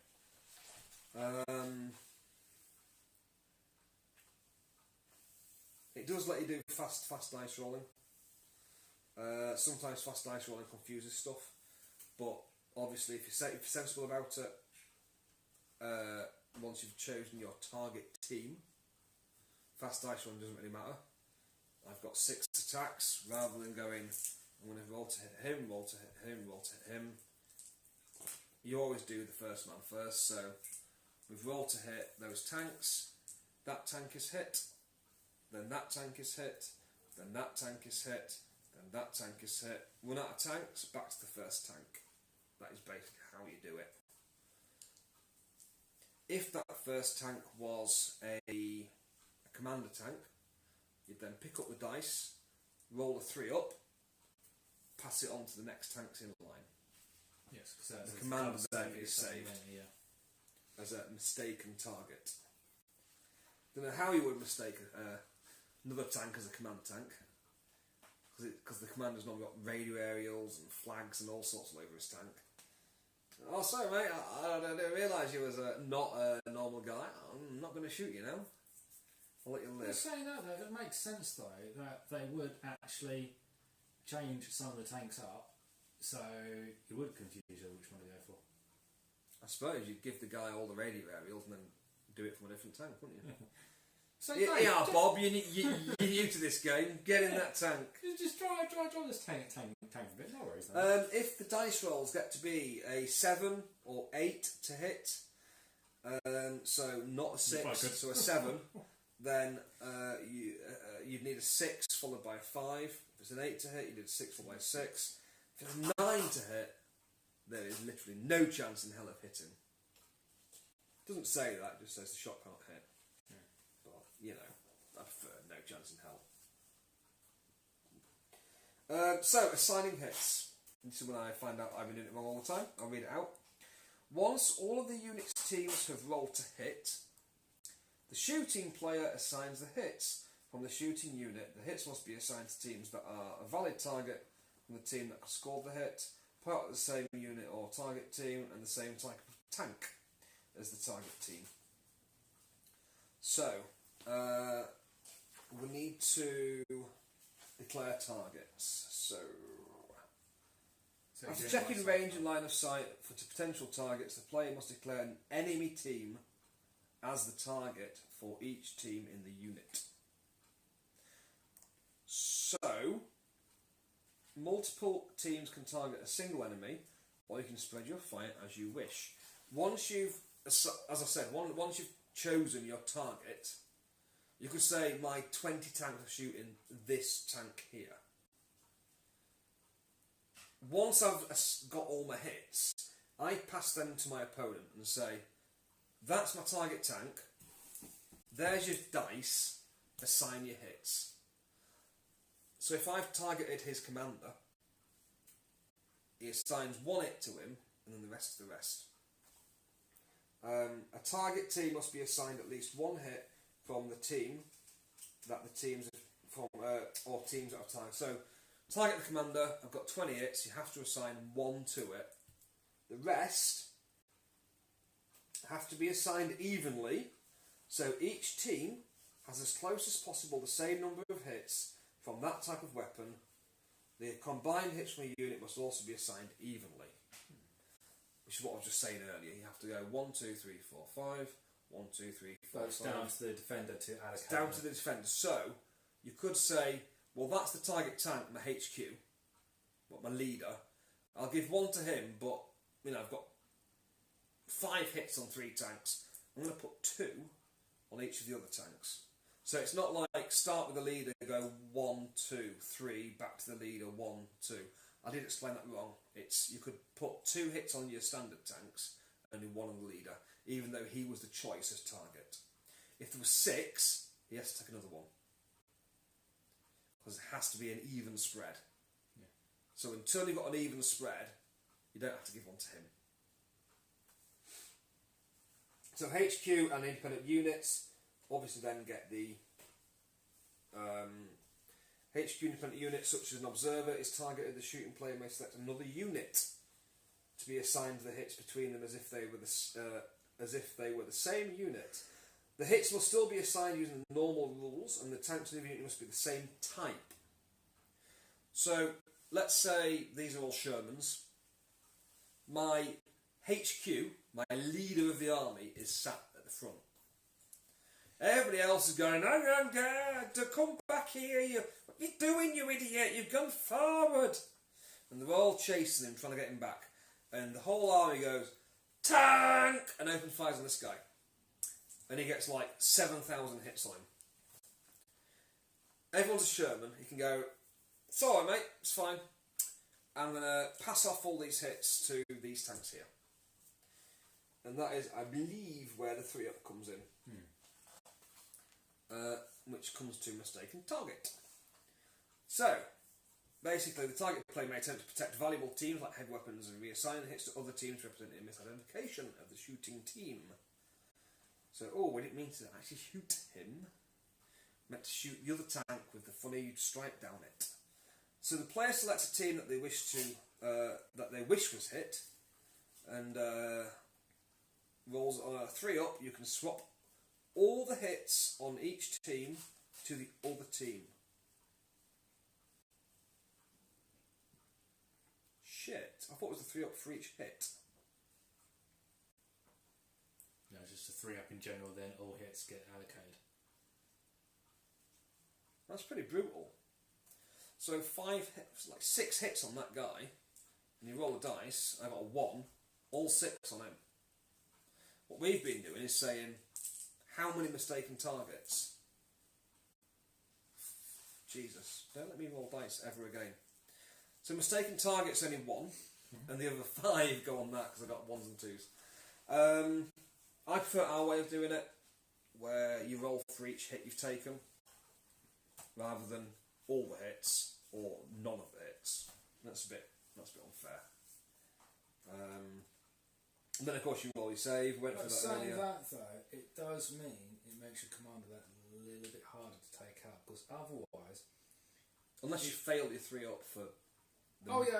basically, but it does mean that for your example, you like hitting commanders. It could mean after turn 1 or 2, all of your units are out of command. But that means it makes it more difficult to get that out of command part, doesn't it? Well, for a unit with a unit leader, it doesn't really make a difference because you're spreading it across. But this is like your HQ. This is your command vehicle. If you fail just one of those, I mean, you might have a unit of 5 Shermans. That's 10 shots. You get 6 or 7 hits on that command vehicle, and you fail to pass it over, is dead. Oh, yeah. Not much of a mistaken target. Nope. I think I'd rather have a roll for each hit than have a couple of hits maybe go on him and the rest on another team. Yep. But it is what it is.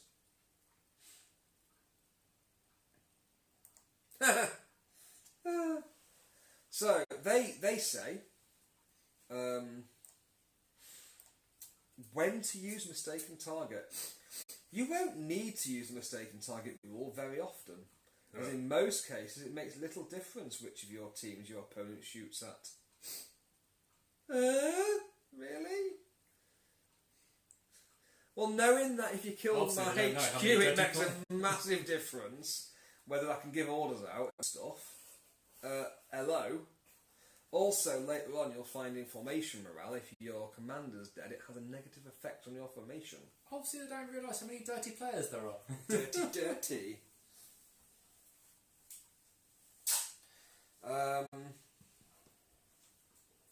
You can pass it off onto a Firefly, to a Sherman. Well, so basically, kind of same thing. I think this is an upgrade for a Sherman. So, for example, if you've got a long-barreled Panzer IV and a short-barreled Panzer IV, and you paid 1 point for the long-barreled Panzer IV, you can pass it off as a mistaken target to the short-barreled. So it isn't just your HQ tanks; it's anything you wish to protect, really. I wonder if it works for like anti-tank guns, like boys anti-tank rifle in an infantry unit. Can you pass off from a boys to an infantry guy?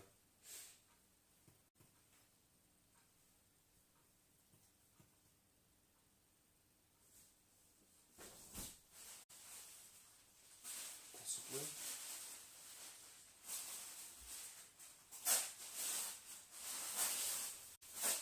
Wow.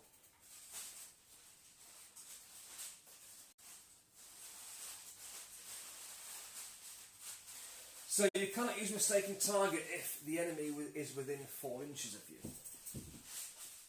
Yeah, because that counts as an assault. You're not going to be able to mistake your target when it's right on front of you. Or if they're within 8 inches of the team you wish to pass it on to. We've got RC Destroyer. So you use it to prioritise available assets. You do. You do. So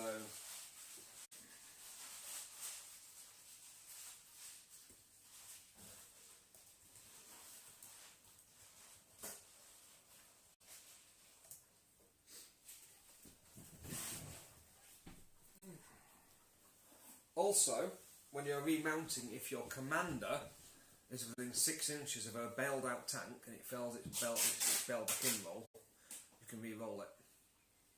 So if your commander dies, obviously you lose that ability as well.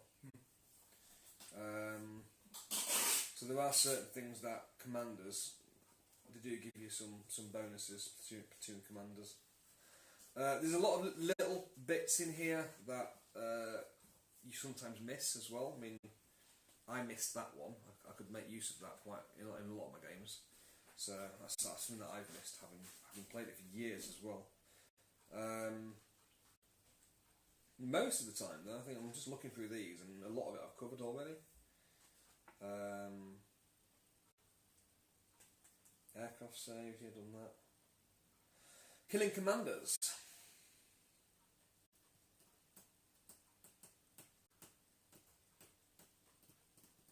When a formation commander is destroyed, the owning player can nominate another team of the same type from the HQ within 6 inches as the new formation commander.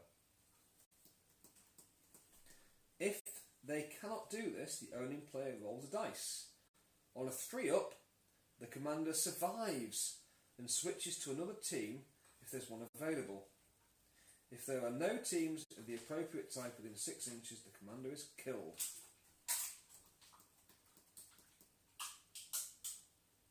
I see. So you can automatically switch to another Sherman if your commander was in a Sherman. And if there aren't any Shermans, your commander can jump in the nearest Churchill on a 3-up. So when you say commander, you're on about your HQ. Your HQ, your platoon commander. Yeah. So, as formation choices, you'll have platoon commander and like platoon units. So, platoon commander is leading 2 units of 2 tanks. So, like, he dies. He can literally just jump into that tank there if he wants to and take over it. Now, if it's not the same type of tank, you can, on a 3-up, you can jump into it. So another question: do aircraft have commanders, and does this apply the same to them? They don't. Aircraft do not have commanders. Now, would that be because at the end of the turn they fly off? They do. At the end of the turn, they fly off and come back with the same amount of aircraft as they left with. So if you had 6 aircraft in one unit and 3 died, next turn they come back with 3. But they don't have morale and they don't have commanders. They will never bug out. They'll always be on hand. What they do have, though, is a 4+ to come on the table, which is really annoying when it fails. I suppose it is you got dice roll, isn't it? Yeah. But yeah, it was interesting. Actually, an interesting question that, because it would make sense to be able to drive them off. I'm just going to double check because there was a thing in here with a photo of the hurricane. I'm just going to double check that it hasn't got morale because I'm pretty sure it hasn't got morale. I'm just going to have a look. I think it's getting near my bedtime. So, hurricane. It has motivation.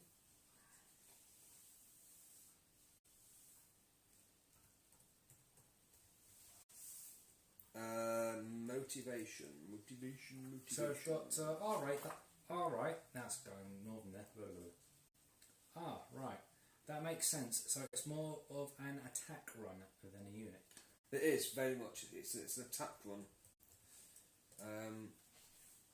In all fairness, you can just... You don't even need the aircraft, you just put a token on the battlefield. A token of where it is, and then... I know, but for aesthetics in some Looks games, awesome, yeah. if you're going to have that unit, you might as well have the model. Plus, if you go up against some people, they're going to be a bit iffy and go, well, you can't have that if you've not got the model. But, like I say, tokens can be handy.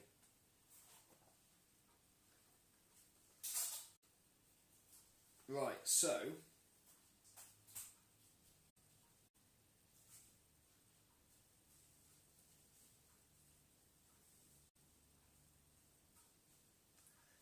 has got a motivation, the aircraft. Yep.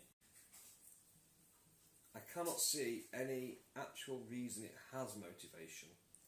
Because motivation is used for morale. But you only use morale at the start of your start step. Could that have something to tie in with coming back from? No.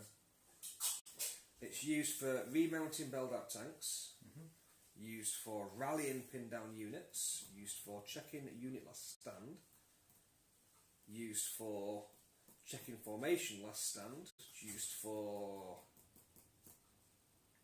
What is last stand?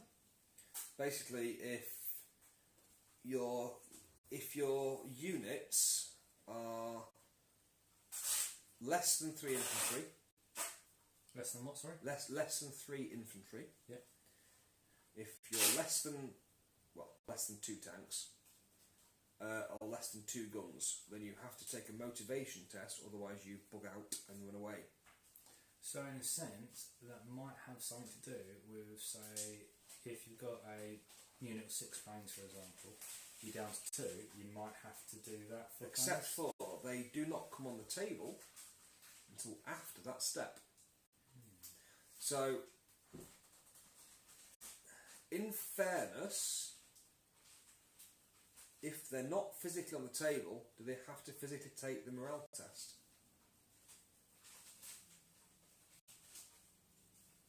Well, wouldn't they possibly take that morale test if they got shot down whilst they were on the table? No. Those morale tests are always taken at the start of your turn. There is no morale at the end of the shooting phase or end of assault phase, unless it's for test and see if you break off. So for the moment, you could say, if you've got a unit of planes, they keep, well, as long as you make that dice roll, they keep coming on until the last one's destroyed. Yes, that is how I've seen it.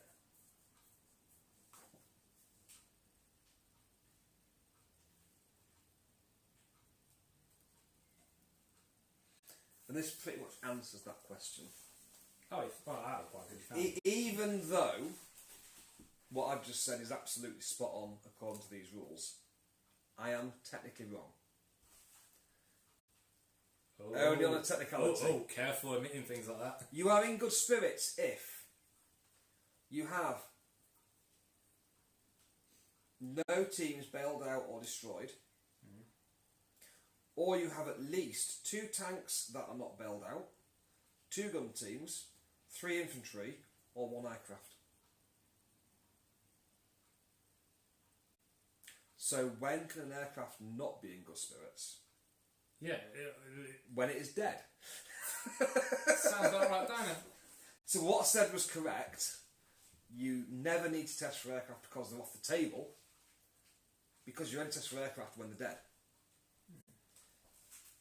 So even though they flew off the table and coming back on, you'd never need to test because there's always going to be 1 aircraft if you're rolling for it. Otherwise you're not going to roll for the aircraft to come back on. So yeah, there's that. So that still doesn't answer why they've got a motivation. Why they've got a motivation skill? Unless you've got some aircrafts that come with an extra skill that puts up to 2 or 3 before they got to take it, like destroying this, but even then that won't be the case, will it?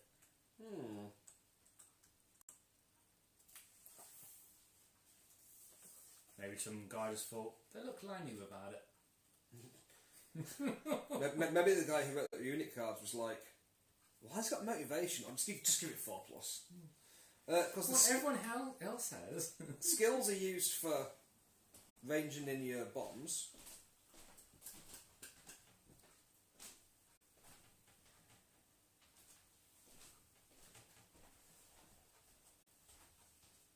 There's a thing on aircraft here. Roll for aircraft. The Air Force has many tasks across the breadth and depth of the battlefield. Your battle is just one small part of the big picture to them. So the aircraft supporting you will often be pulled away for more urgent tasks. Start of each of their turns, the owning player may roll the dice. On a roll of 4 plus the aircraft arrives and will be placed on the table in the moving step as long as the aircraft can still be placed on the flat of the table or suitable terrain piece. So, like, not hanging over the edge of this. No, because that's a shoot. Aircraft shoot or bombard as normal in the shooting step. Just before the aircraft attacks, enemy can shoot at them with anti-aircraft weapons. All aircraft are removed from the table at the end of the shooting step. Any casualties they suffer carry over when they return. If the aircraft unit is held in reserve, do not start rolling until the unit arrives from reserve. Obviously. And that is literally the only thing I've found on aircraft other than shooting at them and stuff. Yeah. I can't see any point for motivation because they literally never need to take a test to run away. You can never assault them because they go at the end of the shooting step. They're never there when your turn. They can never assault. There's literally no reason for them to have motivation. You never know, they probably just had them just... Go shoot and scoot, I suppose. Before the end of the shooting step. What is shoot and scoot before you again? You just move 4 inches. But then I think that's a skill check anyway, so... Maybe they just put it there just so there's not a blank part on the card. What if you have it in Team Yankee? I've never thought to use it, ever, for anything. So yeah, if anyone ever finds out what motivations for an aircraft, just let us know. If you can find out why...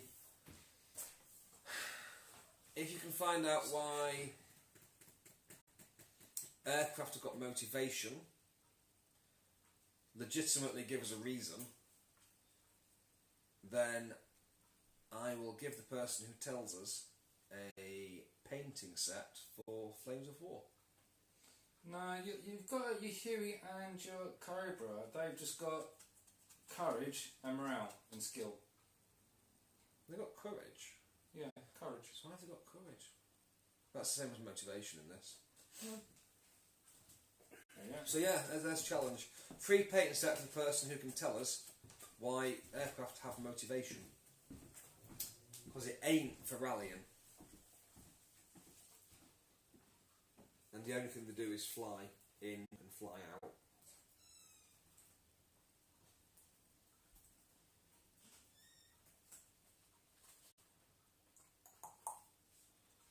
Yeah, I think if there's no more questions, I'll just double check there. I'll give you a few more minutes to get some questions typed. But if there's no more questions, I think we'll call it a night there. I hope it's been interesting for you to see that game played earlier and have the little talk. Come down and have a game with us if you fancy it. Definitely come down on the Sunday, just after D-Day, the 8th or 9th I think it is, because we'll be having a massive D-Day game. I'll basically just put everything that I own on the tables and we'll just play it. Any more questions? Not at the moment, no. Give me a few more minutes to catch up with the lag. Yeah. And then we'll call it. So yeah, plans for version 4. Hopefully nothing much changed. We'll get a table, we'll put everything on it, and we'll basically kill each other. So what we're doing next week then? Next week is Team Yankee. We'll be looking at some of the things in Team Yankee that are different to Flames of War. So I will look through both books and point out the differences. Because obviously anybody who's watched this one, I will reference this video. That's a right monocle. And I'll show you the differences between the two games. But yeah, there's not a great deal. But what I'll do is we'll do like a run through of just Hammerfall. And Pretty much what we've done here with the tanks, yeah.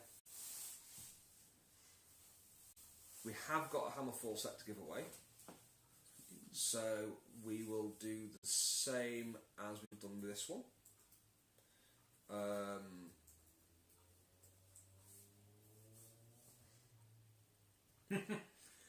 That is a brilliant comment. RC Destroyer.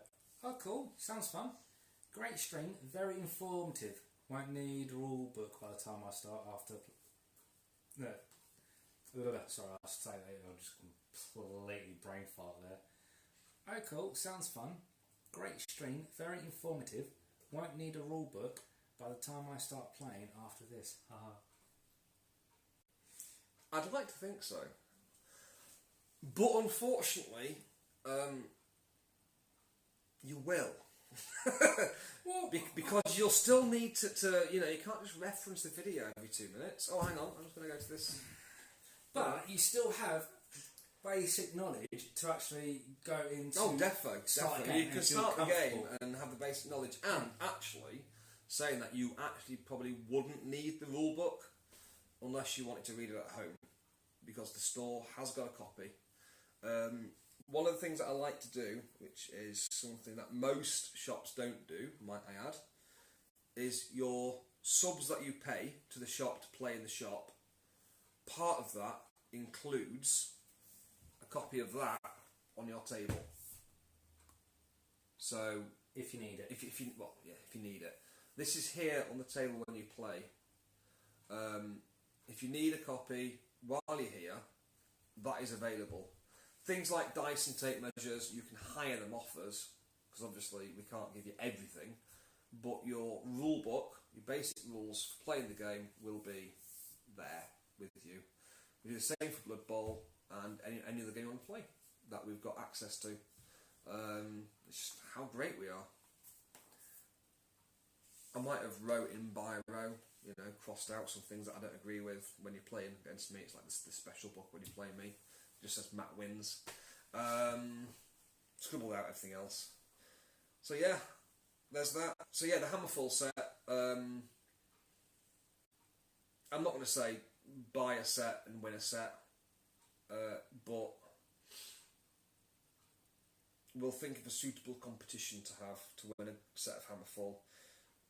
Battlefront did give us a set to give away, so we'll be giving that away.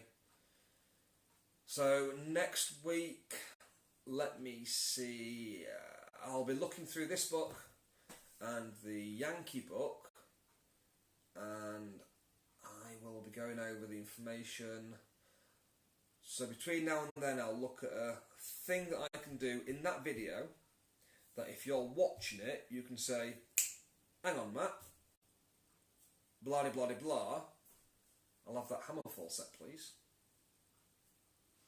So yeah, me, Sean and Josh will put OS together, probably get headaches, and think of sort of something cool so you can see like spot the difference or something.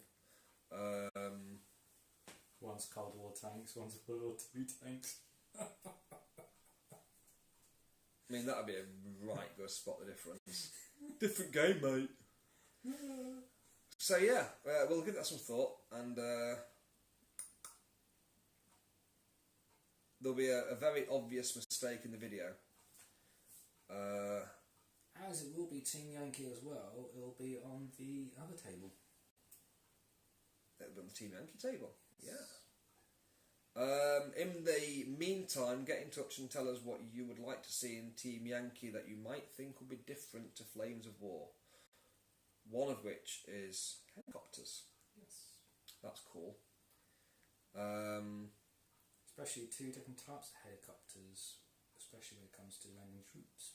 Yeah, troop landing. That's amazing. That's hilarious. So yeah, we'll leave it there. It's been nice speaking to you all tonight. Appreciate you all tuning in to watch us and listen to us. Hope your painting went well.